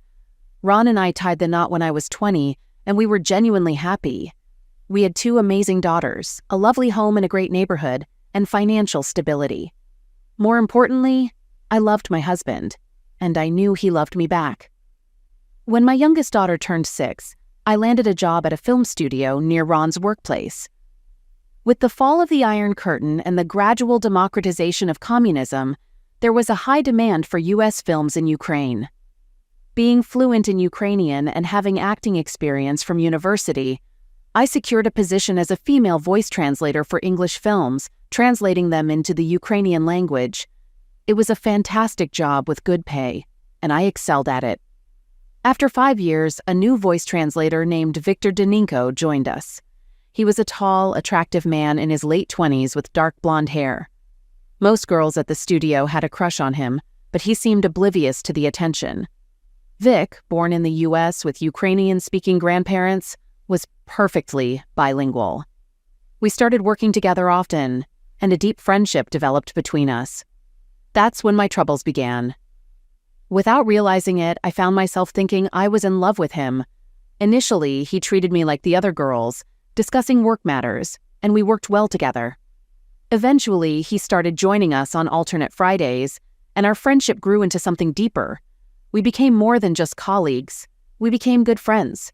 I confided in him about my life, sharing things I had never told my husband, especially when Vic began joining us at the pubs. My first mistake was not telling Ron that our girls' night out was now mixed. I enjoyed Vic's company and didn't want to share his attention with my husband on those nights. Our friendship turned into something deeper, and we found ourselves dancing together frequently. I didn't realize how far things had gone until one evening, while dancing to a slow song, he kissed me passionately. It wasn't a friendly or family kiss. I was shocked. That's how it all started. The following Friday, he found an excuse to take me out of the pub, and we engaged in closeness moments in his car. From there, our passion escalated, and soon we were engaging in more explicit activities in the backseat of his car. Despite feeling guilty when I got home, I made sure to show Ron the love he deserved. However, I failed to realize that Ron, as my husband, deserved my complete love, and I shouldn't have given any of it to Vic. Working with Vic every day made it impossible to keep away from him. Gradually, even at work, we developed the habit of hugging and kissing when no one was around. From my perspective, this behavior with Vic didn't diminish my love for Ron. I still would have given my life for him, and I had no intention of hurting him with my affair with Vic. I was wrong. Making love with Vic wasn't better than making love with my husband. By the time Ron found out about my affair with Vic, we had been lovers for 4 months. While I didn't love Vic like I loved my husband, the physical aspect was fantastic.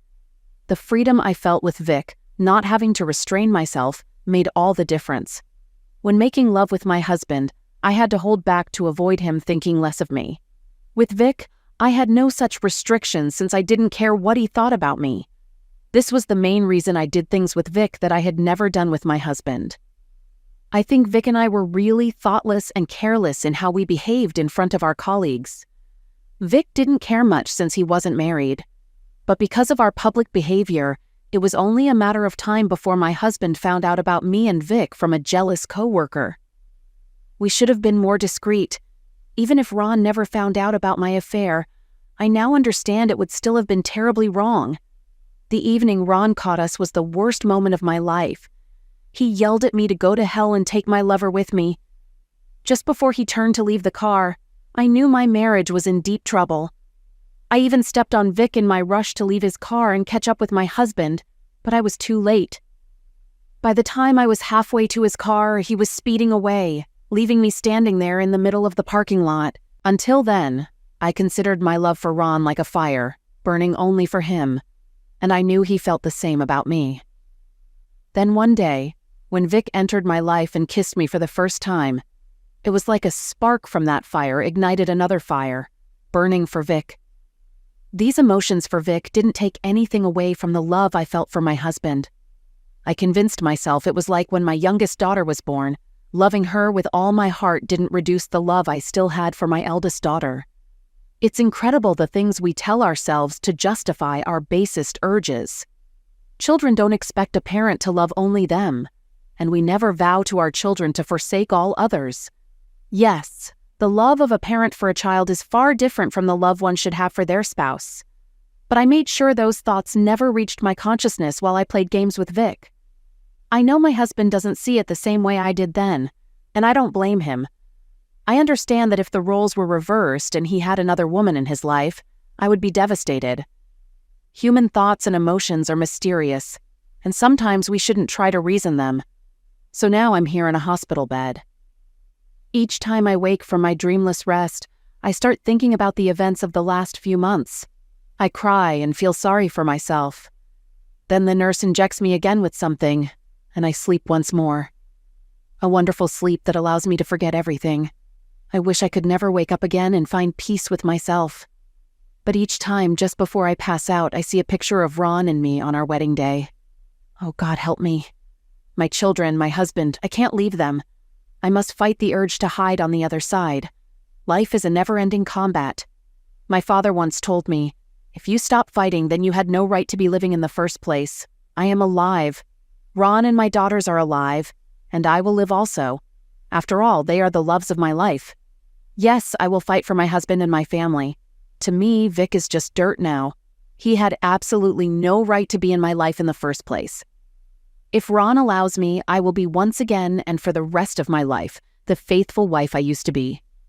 When I wake up, how long in the future? I don't know. But I will come back into my family's world. Of that, I am certain. When I do, the first thing I hope to see is my husband standing there in front of me so that I can start the difficult task of making it up to him. I don't know how many days I have to stay here in the hospital bed, but I beg everyone to pray for Ron and our daughters. Story 4. Before life became a blur of schedules and deadlines, architecture was my refuge. Designing wasn't just a job. It was my foundation, my way to turn visions into reality. Each project was a piece of me, carefully crafted. But as the hours piled up, a gap grew between me and the ones I loved most, Judy and our twin daughters. Despite my passion, I realized I was getting too immersed in my work. Judy had always been my anchor. We fell in love when everything seemed possible, dreaming of a life we'd build together. She brought balance to my late nights, but over time, our hectic schedules started pulling us in different directions. Without realizing it, we began filling the growing distance in our own ways. Tonight, as I lay on our bed in a haze of excitement, I was jolted by the sound of the garage door. "No way," I muttered, glancing at the clock. 10:45. She shouldn't be home yet. The room was prepped for a romantic evening. Rose petals, champagne. But now, in seconds, my careful plans felt like they were slipping away. It had been a tough year since I'd gone solo. My office was an old gas station, and with only one client, I was working non-stop. I tried working from home, but found myself taking breaks to spend time with Judy and the girls. The girls had been a surprise, arriving just before I graduated. And while we wanted a big family, Complications from the birth had made it impossible. We'd tried fertility treatments, but expenses kept us from going all in until now. Judy had returned to work to help make ends meet, landing a job with flexible hours that seemed ideal. But Fridays were different. She had to fly to Dallas for her boss's meetings, meaning she rarely got home before 11 p.m. 4 months ago. Her boss's promotion extended those Fridays even longer. I wasn't thrilled, but since Judy didn't complain, I stayed silent. Tonight was meant for celebration and romance, but now it felt like everything was unraveling. I'd planned it all down to the minute, from the rose petals to her favorite dessert. I'd even checked her flight status to make sure everything was timed perfectly for her arrival. This evening was special. Today, I learned the first house I'd designed won a prestigious architecture award. I wanted to tell Judy alone and start a romantic weekend together, celebrating before diving back into the complexities of fertility treatments. With the extra business this award might bring, we could finally afford the best care. Our daughters were off with my parents, so the stage was set. But now, hearing her pull into the garage, doubt started creeping in. Could she really be home this early? My mind raced with questions I didn't want to ask, yet couldn't ignore, since she started coming home on late Friday flights. Judy's new habit of going straight to the hot tub has become routine. Without changing into a swimsuit, she'd simply slip in wearing just her bra and lingerie, calling it Mama's come-down time. I was sure it was a clever pun. Judy always had a knack for that. Now, when Judy arrives home from these late flights, we no longer make love like we used to on Fridays. The extra hours at work leave her too exhausted. Before these flights, just a couple of hours earlier, she'd come home energized and practically leap into my arms. It used to surprise me. She'd rarely initiated things before, but for that month, she'd barely wait until the kids were in bed. Then, after the late flights started, that all stopped. Judy remained receptive when I initiated things, just never on Fridays. Of course, an 18-hour day could make anyone exhausted, but her chatter about work had also changed, and so had our social life. At first, we often attended small gatherings with her colleagues, and she'd talk endlessly about her wonderful boss. I'd get jealous hearing about his savvy business skills or when she'd go on about how much he looked like a young Sean Connery. But 3 or 4 months ago, all that talk stopped, as did the gatherings. I remember feeling relieved, though now I suspected something darker. Then came the realization that truly shook me. I couldn't remember the last time she told me she loved me, gave me one of those sweet pecks on the cheek, or even a spontaneous hug. Judy, who had always been affectionate, now seemed distant, at least with me. I froze, denying the thought that Judy, my Judy, the only woman I'd ever loved, might have been in someone else's arms. The mental image was unbearable. Then I heard her voice. "Matt, where are you? I'm so glad to be home." Her familiar tone didn't match the picture in my mind. I shook my head. This couldn't be happening. Maybe I misread the flight schedule or her plane had made up some time. In 3 steps, I was at the computer in our room, refreshing the page. There it was. Her flight was still half an hour away from landing. I looked back at our rumpled bed, realizing I needed to know the truth. As I rushed downstairs, a low, involuntary sound escaped from my throat. When I reached the deck, Judy had already taken off her blouse and was unzipping her slacks. I moved in behind her, holding her tightly. "Matt, please, I'm exhausted. Just let me relax till tomorrow." She squirmed as I reached for her, becoming increasingly frantic until she wriggled free, screaming, "I said no!" She stood, panting and staring at me with a look that stopped me in my tracks. "No, Matt, not this way. I won't let you find out this way." Those words hit me like a physical blow. In that moment, I felt nothing, just a hollow calm. I knew my world was shattered, yet I couldn't feel a thing. In an eerie voice, I heard myself ask, "You wouldn't do this to us unless you loved him. Did you ever love me?" Her face softened. "I did love you. I never meant for this to happen. I never wanted it to get this far. I'll always—" I interrupted, unwilling to hear more. "Are you going to marry him?" She bit her lip, hesitating. "It's come up. He's been urging me to decide, but I'm so confused." I cut her off again. "Please go back to his place. I only just figured all this out because your flight hasn't even landed yet. I need time alone to process this." Judy stepped closer, her face filled with regret. "Matt, I'm so sorry. I wish it hadn't come to this. Please, let me explain." I stepped back, feeling as fragile as if I were made of fine crystal, knowing that even the lightest touch from her would shatter me beyond repair. I extended my hand, signaling her to stop. "Please, just take what you need and go." Mom and Dad took the girls on one of their outings, and they'll be unreachable until Sunday evening. Let's talk Sunday afternoon. I don't want to see or hear from you until then." My body trembled, and somewhere in the back of my mind, I wondered if it was rage, fear, or even a heart attack. She looked at me with pleading eyes, as if about to say something, but I cut her off with a firm no. For a moment, I saw a flicker of fear in her eyes before she sighed and headed to our bedroom. The numbness washed over me again. I sank heavily into the recliner in the den, wondering how long the emptiness in my mind would last. I lost track of time before she came back. Her face looked wistful, with a hint of sorrow, reminding me of her expression when she learned she couldn't have another child. "Matt, I saw what you had planned. I didn't mean to ruin it. If you want..." Her words hit me like a thunderclap. How could she? She was offering pity and intimacy on her terms. I began to get out of my chair, and when she saw my expression, she sobbed and ran from the room. I heard her car sit in the garage for a while before the door finally opened and shut. Once the garage door thudded closed, I slumped back in my chair, and the colorless void overtook me again. I don't know how long I sat there, my mind empty before sleep claimed me. I woke in a rage from a vivid dream of Judy making love to her boss. It wasn't wild or illicit, but gentle and full of tenderness. My body ached as I rose, every joint protesting, yet I was burning with a new, unfamiliar anger. I stormed back to our bedroom, though there could be no more us. In a furious haze, I grabbed the champagne bottle from the cooler and smashed everything breakable in sight until I stood over a delicate Dresden figurine of a young woman in a pale blue ball gown, holding a fawn, Judy's only inheritance from her grandmother. Though I wanted to destroy it, I couldn't bring myself to do it. Looking around the wrecked room, I felt no relief. I looked at the champagne bottle in my hand, amazed it hadn't broken. Without thinking, I tore off the foil, untied the cork, and popped it open. The bubbly sprayed out just like in the movies. I wasn't much of a wine enthusiast, but years ago, I'd read about the Rothschild family and promised myself that if I ever made it big, I'd celebrate with a Chateau Lafite Rothschild Pauillac. Drinking directly from the heavy bottle, I vowed never to touch the stuff again. It tasted terrible. It didn't help me sleep either, but exhaustion eventually overtook me and I drifted off, thankfully dreamless. I woke a few hours later as the first light crept through the window. The rage had faded, leaving only numbness. I felt hollow inside. I tried to summon some emotion, anger, sadness, but felt nothing.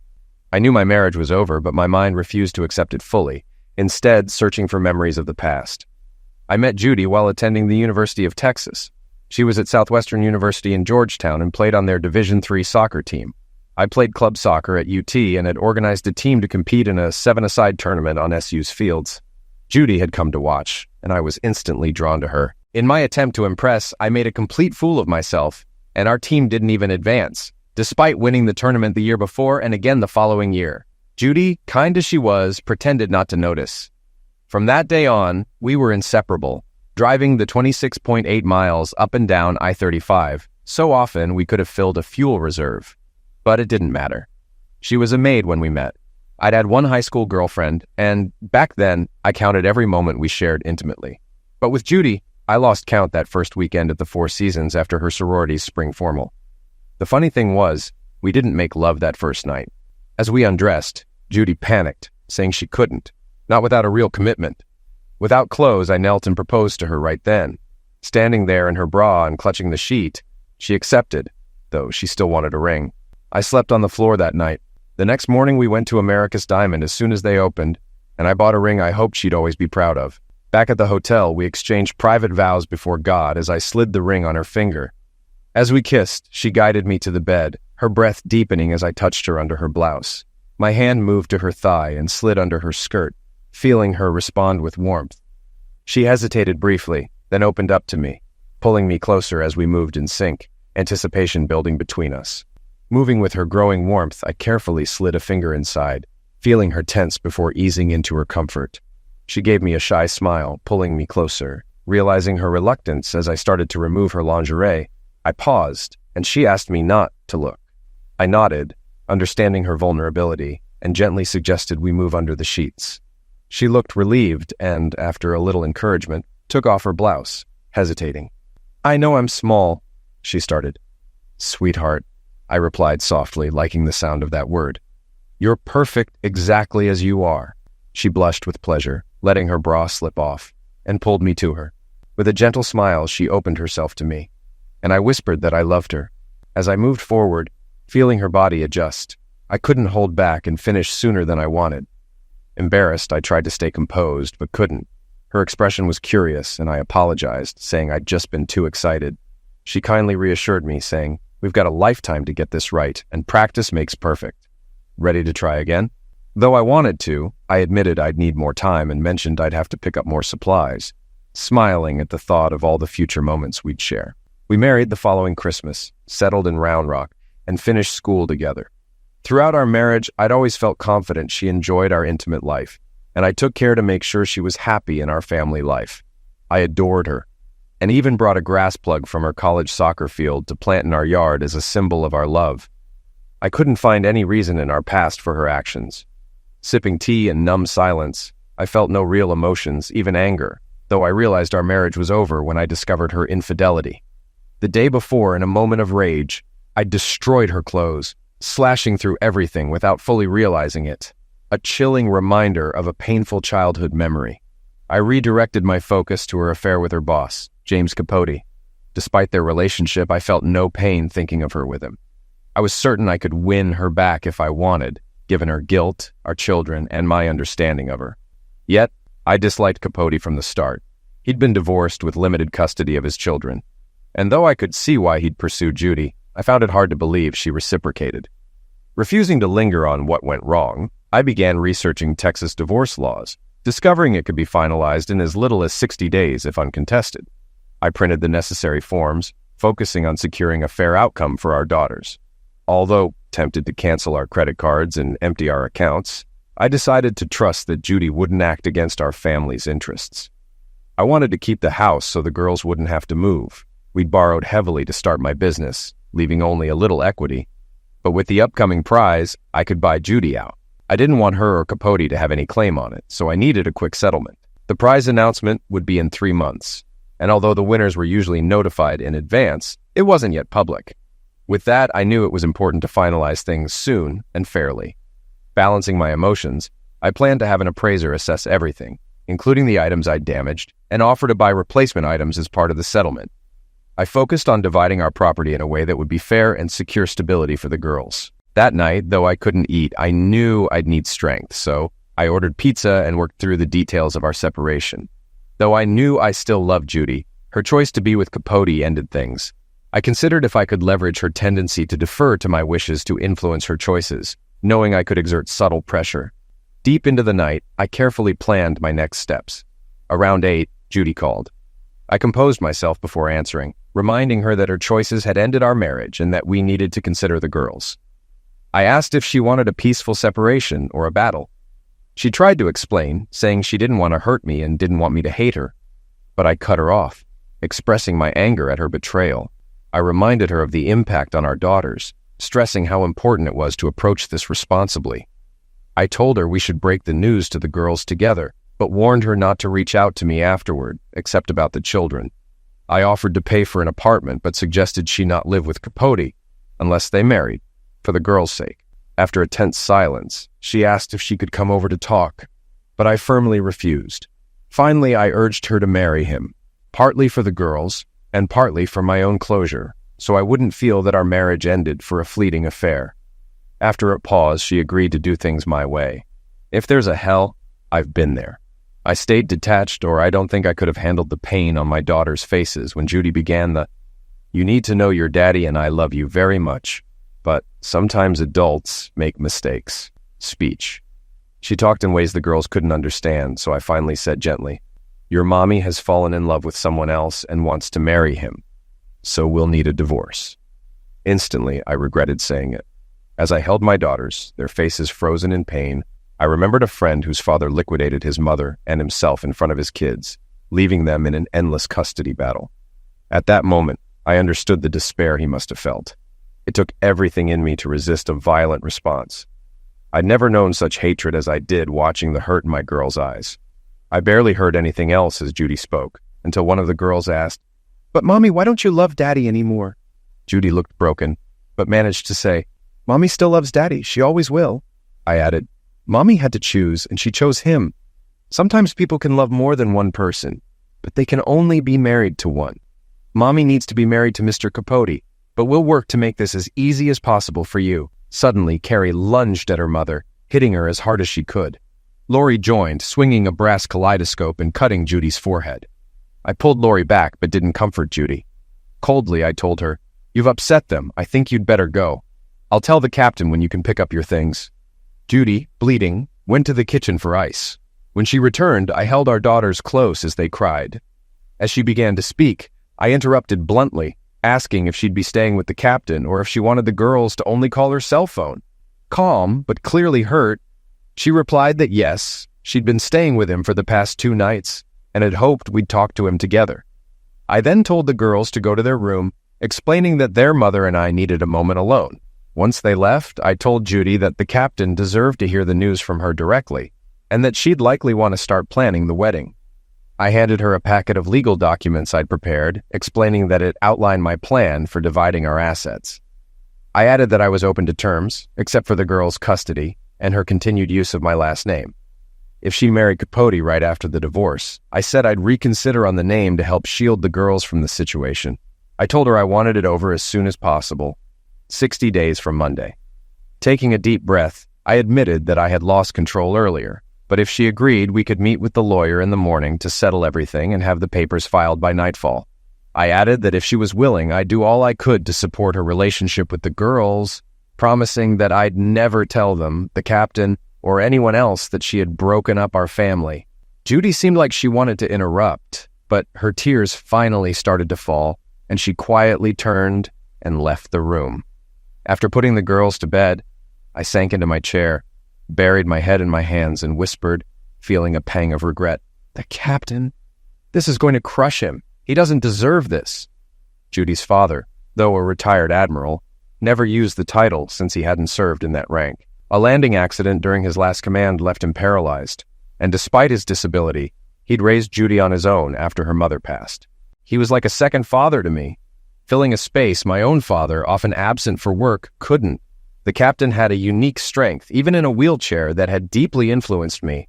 I always thought I could never leave Judy unless the captain did too. Taking a deep breath, I glanced at the clock, half convinced it was too late to call. He answered on the second ring. "Son, I'm on your side. She's my daughter, and I love her, but I can't believe she'd do something this reckless. I know she's confused, but..."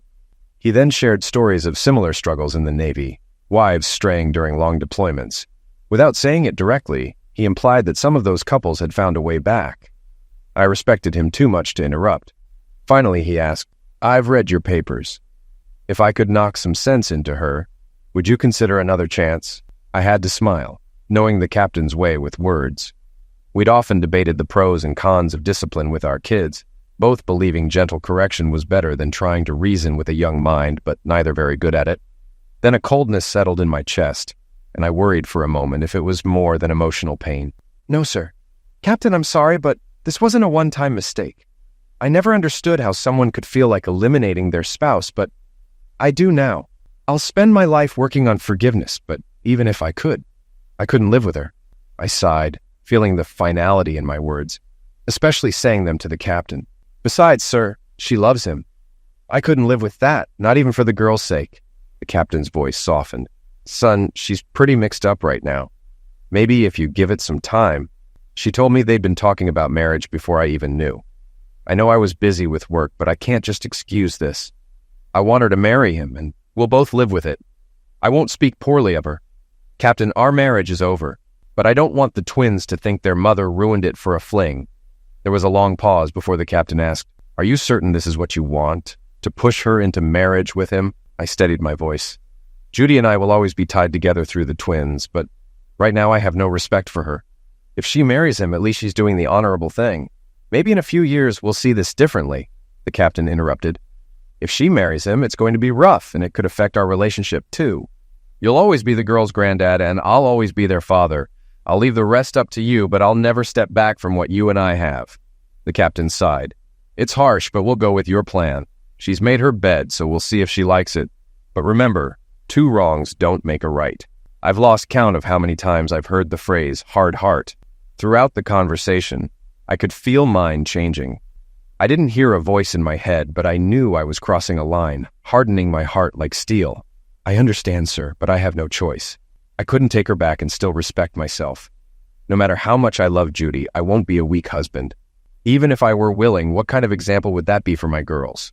Judy ended our marriage, and the sooner it's made official, the sooner we can move forward." If I hadn't known the captain so well, I might have still thought he was holding back tears when he replied, "Son, I'm going to encourage her to accept your terms, to settle this tomorrow. Just promise me that you won't shut me out no matter how hard things get. Please, promise me." His voice faltered. My own voice was rough when I replied, "You have my word, sir." There was a long, heavy silence, and I heard him murmur something that might have been goodbye. I didn't trust myself to even echo the word. I knew his pain must be greater than mine, caught as he was between us both. I hung up the phone, and though I tried, no tears would come. I hated what I'd become, and I hated Judy for leading me here. 3 months later, I sat alone at a table near the back of the large auditorium. When I walked forward to accept the prize, they announced I was the youngest person ever to win it. At 28, I was 7 years younger than the previous record holder. I gave an acceptance speech, trying hard to hide the hollow feeling inside. It was impossible not to think back to the days right after I'd learned I'd won. The captain had come to the lawyer's office that Monday morning, and each time Judy hesitated on a term, he firmly convinced her to accept a fair compromise. We wrapped everything up by noon, and the papers were filed at the courthouse by the end of the day. 61 days later, a judge finalized our divorce, and just a week after that, Judy became Mrs. James Capote. It hurt, and the girls cried through her entire honeymoon. Flying home, I realized just what I'd lost. I was now the hottest architect in the field, with clients lining up to hire me. But there I was, alone on a plane. I had my girls and my parents, but despite my success, I had no one to share the victory with. When I got home, my service was flooded with calls from eager clients, but I only picked up one, the captain's. He said all the right things to lift my spirits and let me know how proud he was. Then, in a gentle voice, he asked, "When did you find out about it?" When I told him, he cursed, like only a former Navy man can. After calming down, he said, "That's tough. Really tough." Then, in a softer tone, he added, "I know what it feels like to have life knock you down. Words may not help, but I'm here for you." After a pause, he offered, "Son, I can't make it better, but if you want to go out and kick up your heels, I'll either watch the girls or join you and cover the tab." "Thanks, Captain. As long as we don't talk about her, I can't think of anyone I'd rather go out with tonight." I went out with the captain that night, but that week remained one of the loneliest of my life. 2 years after the divorce, once again I found myself in New York, celebrating another professional victory. This year's banquet added a 4th Frank Lloyd Wright Prize to my name. I'd won in the home category last year, and again this year, making an unprecedented three-peat. My 4th prize was for a commercial building I designed for the city of Midland, a project that had the architecture world buzzing. I'd also made history by winning in 2 different categories in the same year. Yet here I was, sitting alone at a table, surrounded by strangers, feeling more isolated than ever. Why was I so lonely? It wasn't due to lack of contact. Calls from potential clients worldwide flooded in so often that I'd had to get an unlisted home number. I traveled more than I wanted, but when I was home, I was fully present. I'd built an office addition to my house and rarely went downtown unless necessary. While home, I spent all my free time with the girls, and our summers were filled with adventures, some involving project sites, but mostly exploring the surrounding areas. I wanted my designs to reflect harmony with each unique environment. Nor was I lonely for lack of female attention. I hadn't dated much, but women from all over reached out, wanting to meet. My broken heart story had been picked up nationally, and it seemed many women were eager to mend it. It probably didn't hurt that I was making money faster than I could count it. But the truth was, I didn't like myself, not even a little. Until I learned to, I couldn't imagine loving or being loved by someone else. I wasn't celibate. I'd had opportunities for casual relationships, but I hadn't found anyone I wanted to truly connect with. I couldn't see much value in anyone who would want someone like me. Rather than face my own shortcomings, I blamed it all on trust. I told myself I couldn't trust anyone enough to bring them home to the twins, not until I was certain of a lasting commitment. Divorce, honestly, was miserable. While I managed to cope as an adult, it hurt deeply to watch the impact on my daughters. They never spoke directly about their mother, but I'd often hear accidental mentions of their stepfather and his children. They only mentioned arguments with their step-siblings, but I knew things couldn't be easy. I often tortured myself wondering how hard life might be for them in that household. I'd taken the red-eye back from New York and was resting in my easy chair, recovering from the trip, when the phone rang. The captain didn't waste any time. "Son, that bastard has put her in the hospital this time. He started hitting her right after you got him fired, and now she's hurt badly. You've got to get her out of there before he liquidates her. Even if it's not for Judy's sake, think about the twins. They shouldn't have to see their mother being used as a punching bag." A surge of panic hit me. "Where are the girls?" "Relax, they're safe. They were spending the night at their friend Laura's house, and I called your folks to pick them up. They took off with the girls on one of their trips and will bring them back to you Sunday evening." Relieved, I said, "Why don't you come over and we can talk this through? This is the first I've heard of him beating her. Why would she even put up with it?" "You know why, don't pretend with me," he said. "We did everything to push her into that marriage. If she didn't realize you wanted to make her feel the pain she caused, she figured it out soon enough. She's so guilty over everything she did, she's probably willing to accept anything, even his misuse." I clenched my teeth. I could fool myself, but not the captain. "I never thought it would go this far. You knew he was no good. What did you think he'd do when he found out you were behind his firing and the maltreatment charges?" I swallowed hard. I guess because I'd never hit a woman, I just assumed he wouldn't either. "Come on over, Captain, and we'll figure this out. I promise." A long silence followed. Then the captain's voice became resolute. "This has to end. No one treats my daughter like that. Judy made me promise not to do anything drastic the last time, but I can't just sit here. This has to stop." "Captain, I really am sorry, for your sake. I never imagined it would lead to this. I'll be there in about an hour and a half. I'm stopping by the hospital first to see if I can convince Judy. Damn him, God damn him to hell." He hung up, and a chill went down my spine. It hadn't been profanity, but a real, raw curse. The captain was in his 60s and in poor health, but he'd never been the type to stand by when someone was being hurt. While I waited, I reflected on my latest attempt at revenge. When the divorce was final, I had spent days, even weeks, trying to come up with a way to get back at Capote, but I couldn't think of anything that wouldn't end up hurting me even more than it hurt him. I was in pretty good shape, but even though he was almost 20 years older, Capote was still near his college linebacker weight. Maybe I could get in a lucky punch, but even if he didn't press charges, I wasn't sure I could take him in a fight without years of martial arts training. Not that I had time for that. I checked Texas laws, realizing I couldn't file for alienation of affection, and Judy might have grounds for maltreatment, but I didn't. For a year and a half, my lack of revenge was like an irritating splinter I couldn't remove. Then fate gave me an unexpected opportunity. The CEO of Capote's company, accidentally, ran into me at a charity event. In Midland, no less, even though he lived in New York. Apparently, he'd heard I was winning an FLW award for public architecture and wanted me to design a large office building for them in Midland.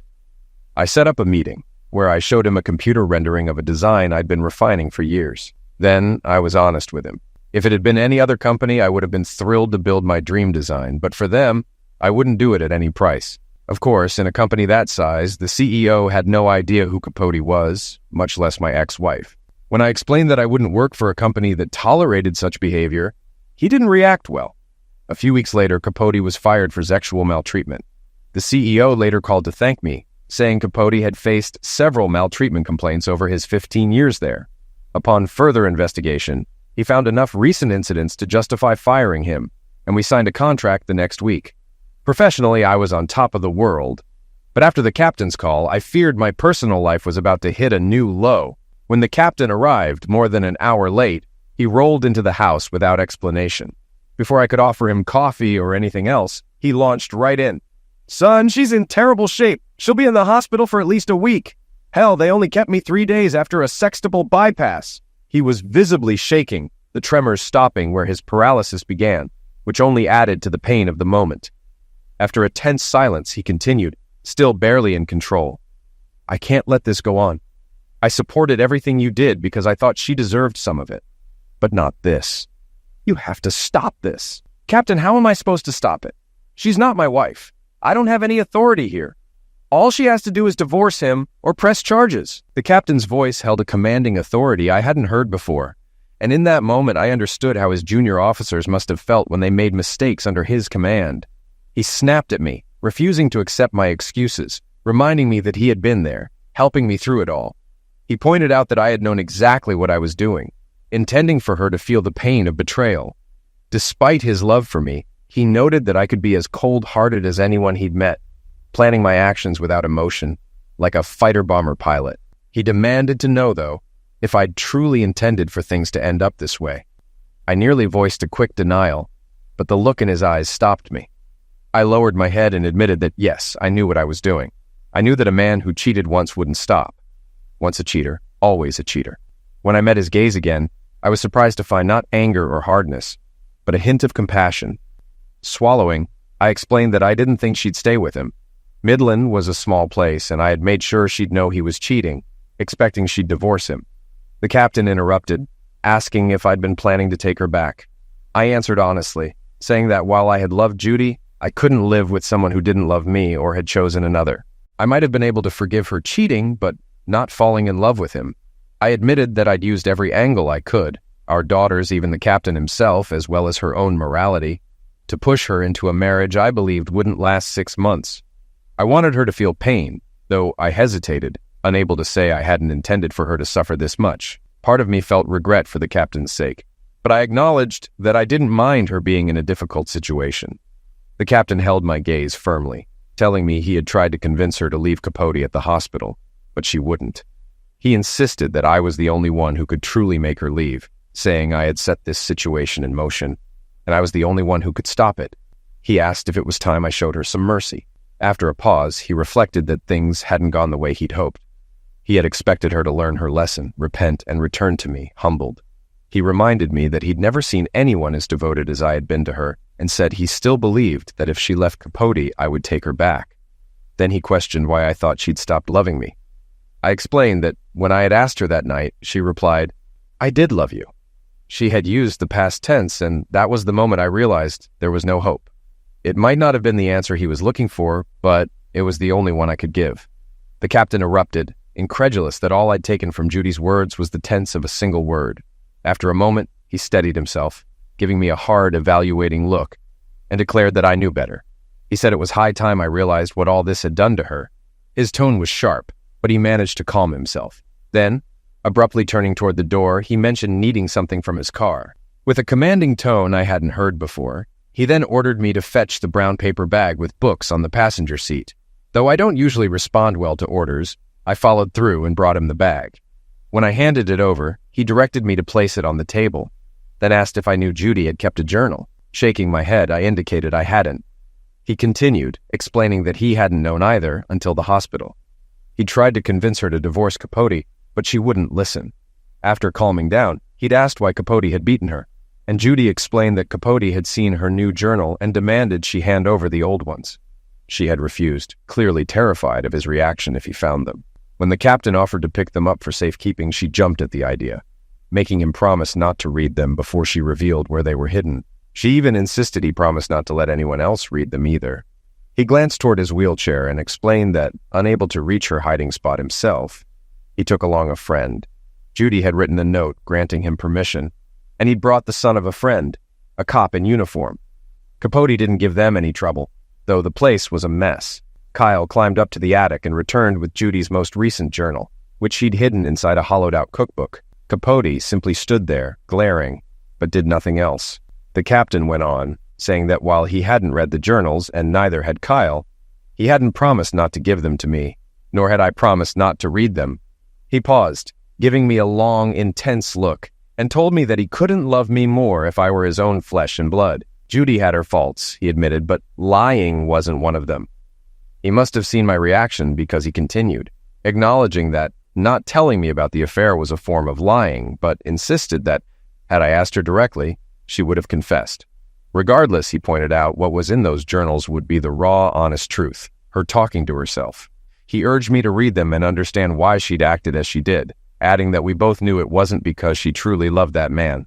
Thoughtfully rubbing his chin, he finished by saying he couldn't make me forgive her. But he reminded me of the saying, "To understand all is to forgive all." He suggested that perhaps if I learned more, I could, if not forgive, at least find some mercy for her. Then he added quietly, "Please." After the captain left, I sat staring at the sack of journals, but my thoughts lingered on his last words. He'd mentioned mercy twice, saying I held Judy at my mercy. I didn't like the thought, and I wasn't sure I fully understood it. Frustrated, I tried to rationalize what I'd done to Judy. I told myself I had only helped her make a moral choice to marry Capote. But I couldn't even finish the thought. Yes, it was her choice and she was responsible, but I'd pushed her. I'd known I had power over her. Even as we divorced, I knew she wanted to atone for the pain she caused me, and I used that without hesitation. Kindness or forgiveness wasn't on my mind. I realized that. But who was I truly trying to punish? Judy or Capote? I'd ruined his career. No one would hire him for a management position with a 15-year gap and a record of repeated sexual maltreatment. He was working at a convenience store now, a long fall from a six-figure salary. Yet, despite all that, I still didn't feel the score was settled. Part of me wanted him caught in a robbery, his life cut short. Then it hit me. My need for revenge would never feel satisfied as long as he still had Judy. Even if I didn't want her, he certainly didn't deserve her, especially now that he was misusing her. I wasn't inclined to ease Judy's pain, but the thought made me feel uncomfortable with myself, even a bit ashamed. I tried to recall anything else about mercy and remembered a phrase: the quality of mercy is not strained. Unsure of its meaning or origin, I looked it up and found this from The Merchant of Venice by Shakespeare. It didn't make me feel any better. I was still exhausted. It was just past noon, but to my body clock, it felt like the middle of the night. The air inside was hot, and outside it was scorching, typical for Midland in late July. I went to my room, sprawled across the bed, and fell into uneasy dreams that I didn't particularly want to face. When I woke, it was 4:30 a.m., and I found myself mumbling the phrase, "To understand all is to forgive all." In the heavy pre-dawn darkness, I wondered if that saying held any truth. If I truly understood, would I forgive? And if I did, what would that forgiveness look like? Though I had sworn not to look at Judy's journals, I now felt an undeniable urge to find answers. Initially, I planned only to read what she'd written about the affair, but as I flipped through the pages, I noticed she rarely included the year and only occasionally the month, using just the day of the week. It was obvious she hadn't been writing for anyone else, not even for herself to reread. Instead, this was her way of making sense of her life's events. Once I began reading, I couldn't stop. Here was the heart and soul of the woman I'd loved more deeply than I thought possible. Though I hated what she'd done, I knew this was the essence of the person I'd have faced 100 dragons to protect. I picked up one of the journals, opened it, and began to read. It's done. The cavalry didn't come over the hill. The heroes didn't arrive just in time. Matt didn't stop the wedding. As I stood at the altar, my daughters crying in their little bridesmaid dresses, and heard the words, "Does anyone here have any reason?" Matt didn't burst in to save me.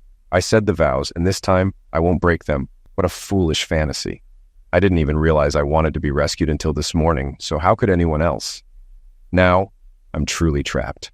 I think the reality hit me around sunrise. There was no reason to think James would make love to me on our wedding night. He never had before. At least he finally stopped mocking Matt while he was with me. I hated that. Last night, I finally told him if he didn't quit, I'd start mentioning how much I missed Matt's larger size. I wish I'd said it sooner. When he finally wore himself out and started snoring, I escaped to the bathroom and cried for over an hour. Now James is out golfing. Who goes golfing alone on their honeymoon? The kind of man who insists I call him James. He doesn't want a nickname. No endearments. Just that cold, formal James. I swear I'll never do it again. Oh, Matt, why did you make me marry him? But I know, don't I? I saw your face that Friday night, and a part of me died. Still, I kept hoping, praying you'd change your mind about this marriage that now feels like a prison. Would it have made any difference if I could have explained it to you? But how could I explain what I don't fully understand? How could I resist all those not-so-subtle hints that my job depended on keeping him happy? That obedience was mandatory when he ordered me to have a drink at his condo? Why did I try so hard to hide it from Matt? He would have put an end to it. He would have saved me.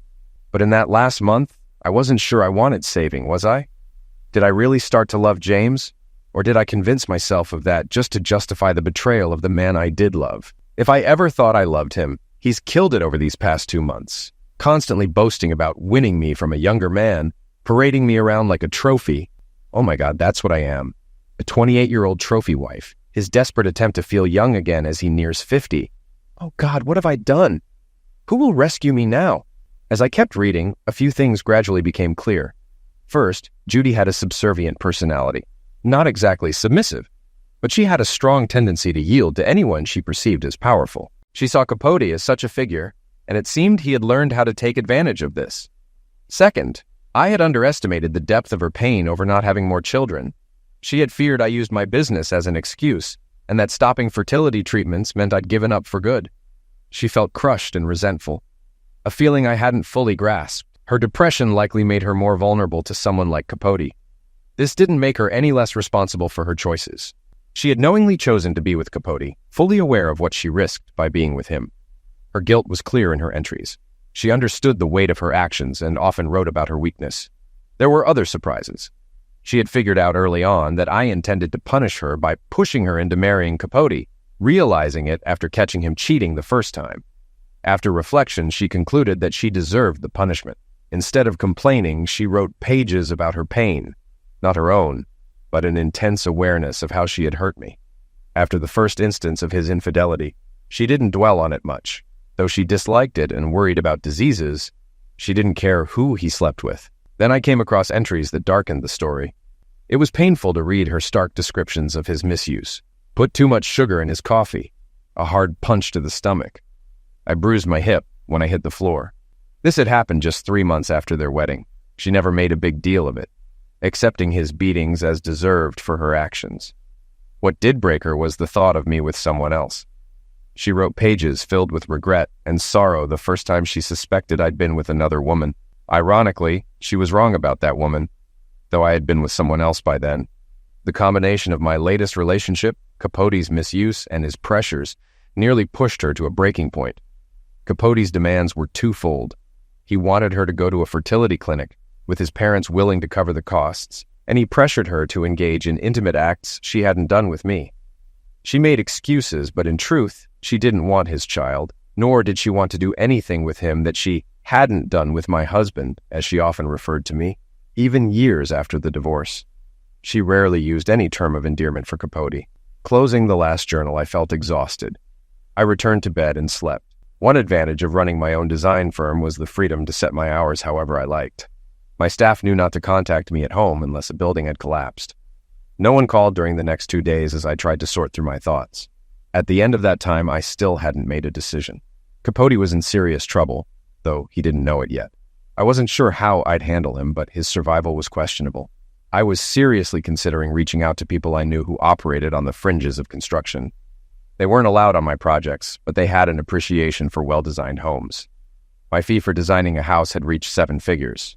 A deal, considering what some had sold for. A robbery gone wrong. Capote was an issue I could postpone, but Judy couldn't wait. She'd be out of the hospital in a few days, and while I was uncertain of what I wanted for or from her, I knew I couldn't let her return to that house. Even if I felt indifferent toward her, the thought of the twins under Capote's roof was terrifying. At least, that's what I tried convincing myself. Yet, whenever I considered taking action, images of Judy during her come-down time would flash through my mind, or worse, my nightmare from that Friday night, this time with Capote jeering at me as a partner. My mind was a constant loop of arguments. Every reason to show mercy found a counter-argument against it. Trying to escape the conflict, I turned on the TV news, only to see reports of another violent incident in the Middle East. Frustrated, I clenched my teeth and hung my head. Early on the 3rd morning, feeling determined but unclear about my purpose, I went to the hospital. When I arrived, she was still asleep. I stood beside her bed, observing her face, marked with deep bruises now fading to sickly shades of green and brown. I'd never seen anyone look so battered. Her cheekbone was cracked, but thankfully not broken. As I leaned closer to check the other side of her face, I didn't realize I was crying. I couldn't tell if it was a tear that fell on her or a muffled sob that woke her. Her eyes opened slowly, and she gave me a brief smile before realizing where she was. She let out a small gasp and pulled the sheet over her head. I told her we needed to talk, that I'd seen everything already, and talking through a sheet would feel ridiculous. She made a sound between a chuckle and a snort, but lowered the sheet. Though smiling, her eyes showed no light. She said that her dad had told her he'd given me her journals and that he had no right, though she was sorry it happened. Initially, she'd felt angry, but she'd realized she never wanted to hide anything from me. She admitted that if I had asked, she would have given them to me, and added that while she couldn't recall everything she'd written, she would appreciate it if I cleaned them up before letting the girls read them someday. I chuckled, remarking that I'd never let the girls see what she'd thought about our dating years. When I looked into her eyes, wide open and unguarded, I felt as though I had a window into her very soul. Seeing her vulnerable physically was one thing, but this level of exposure felt raw, almost overwhelming. She was letting me see a part of her that was profoundly personal, more exposed than any painful image I had of her with Capote. In a nearly whispered voice, she told me that she wished she could explain why she'd done it. She hadn't wanted to, truly hadn't, but she still had. She said she didn't blame me for divorcing her or for pushing her to marry James, admitting that she deserved it. However, she wanted me to know that she'd still do anything to make it hurt less for me. She paused, blew her nose, which came out as an awkward snort, then continued, looking a bit embarrassed. She admitted she couldn't even claim ignorance about the hurt she'd caused, thinking I'd catch her right after the first time.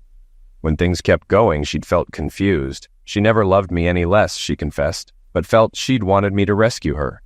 And as strange as it seemed, she was hurt that I hadn't. She shared that she'd tried dropping hints with things like, "Mommy's come down time," and asked if I'd suspected anything before that night. I gritted my teeth and replied that I hadn't suspected anything. My trust in her had been absolute. I told her that if she'd claimed the sun was rising in the west, I would have called the McDonald Observatory to confirm, and I would have argued with them if they denied it. She took a slow, deep breath and admitted she never deserved that level of trust and couldn't have lived up to it. Then she paused, as if changing directions, and asked where we should go from here. I gave her a small smile, knowing she liked these sudden shifts in conversation, and told her she wouldn't be going back to his house, ever. She tilted her head, giving me a look like a teacher might give a slow student, and said realistically that she was married to him, for better or worse, though there had been more worse than she'd planned for.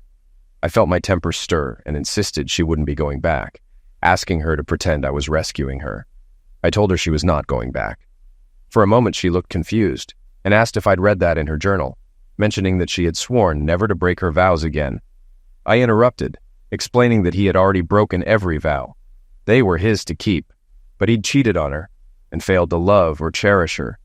He'd ended the marriage, not her, and she was no longer bound to him. She blinked a few times, hesitating, so I warned her that if she ever went back to him, I would never let her see the girls again, as I couldn't risk their safety around him.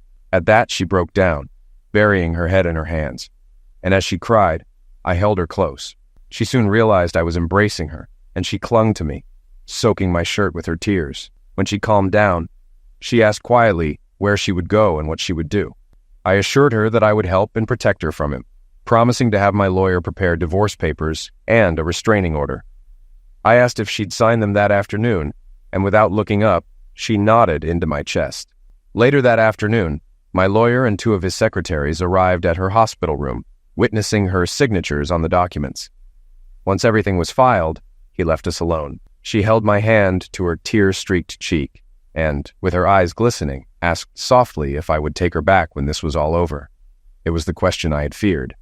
I recalled a thought I'd had while watching the news about war, that although war was cruel by nature, without mercy, it could never end. Mercy didn't imply surrender. It meant keeping one's humanity and making room for peace. This, I realized, was the time to show mercy to Judy, and I did my best. 5 years later, I sat in the waiting room on the maternity floor as Judy was moved from labor to delivery, preparing to give birth to twins. Boys, this time. Sitting next to a nervous first-time father, we chatted until a nurse announced Judy was ready. Mark shook my hand, thanking me for being there, and acknowledged the next few months would be challenging. I assured him, yes, and the girls are excited. I'll keep them at my place as much as possible, but I'll have my hands full too. Mark, a solid guy, an Army Reserve major and a captain in the Midland Fire Department, headed off to be with Judy. He'd earned a Silver Star and 2 Purple Hearts in service, and I admired him. He was a good match for Judy, and I was glad they'd found each other. Reflecting on Judy's question from 5 years ago, I'd tried to answer with mercy. When she'd asked if I'd take her back, I'd simply told her no, which brought her to tears. When she asked why, I explained as gently as possible that we weren't a match. I admitted that she'd always be my first love, but we both needed to make better choices. Together, as friends, we might even help each other. Mark suited Judy well, supporting her in a way I couldn't. She blossomed with him, and we had a supportive co-parenting relationship. The twins could bike between our houses, and if Mark and I disagreed, we'd turn to the captain for guidance, always keeping things smooth for the girls. Though they jokingly complained about too many parents, they adored Mark and were thrilled about new siblings. But I wasn't at the hospital for Mark or Judy. I was there for my wife and our newborn twin boys born the day before. Happily ever after? Perhaps. Mercy didn't mean avoiding consequences. but simply softening them. Taking Judy back wouldn't have been mercy. It would have been self-denial. I met my wife through a friend of Judy's, and she's the perfect match, keeping my ego in check and bringing joy to my life. If Judy hadn't cheated, we might still be married, but my happiness with my wife surpasses anything I had with Judy. Extending mercy to Capote was harder, but in the end, I decided his minimum wage job and the jail time he served were punishment enough. Though, when I heard about his new marriage to a naive woman, I shared my concern with a client whose friend worked in high-risk loans. The friend kindly sent someone to ensure Capote understood that good boys don't hit girls. I heard the lesson didn't need repeating. Having friends in low places has its perks. I still have much to learn about mercy, but withholding it only keeps you tied to the pain. When I finally showed Judy mercy, it allowed me to forgive myself too, breaking the steel shell around my heart and opening me to a new, happier life.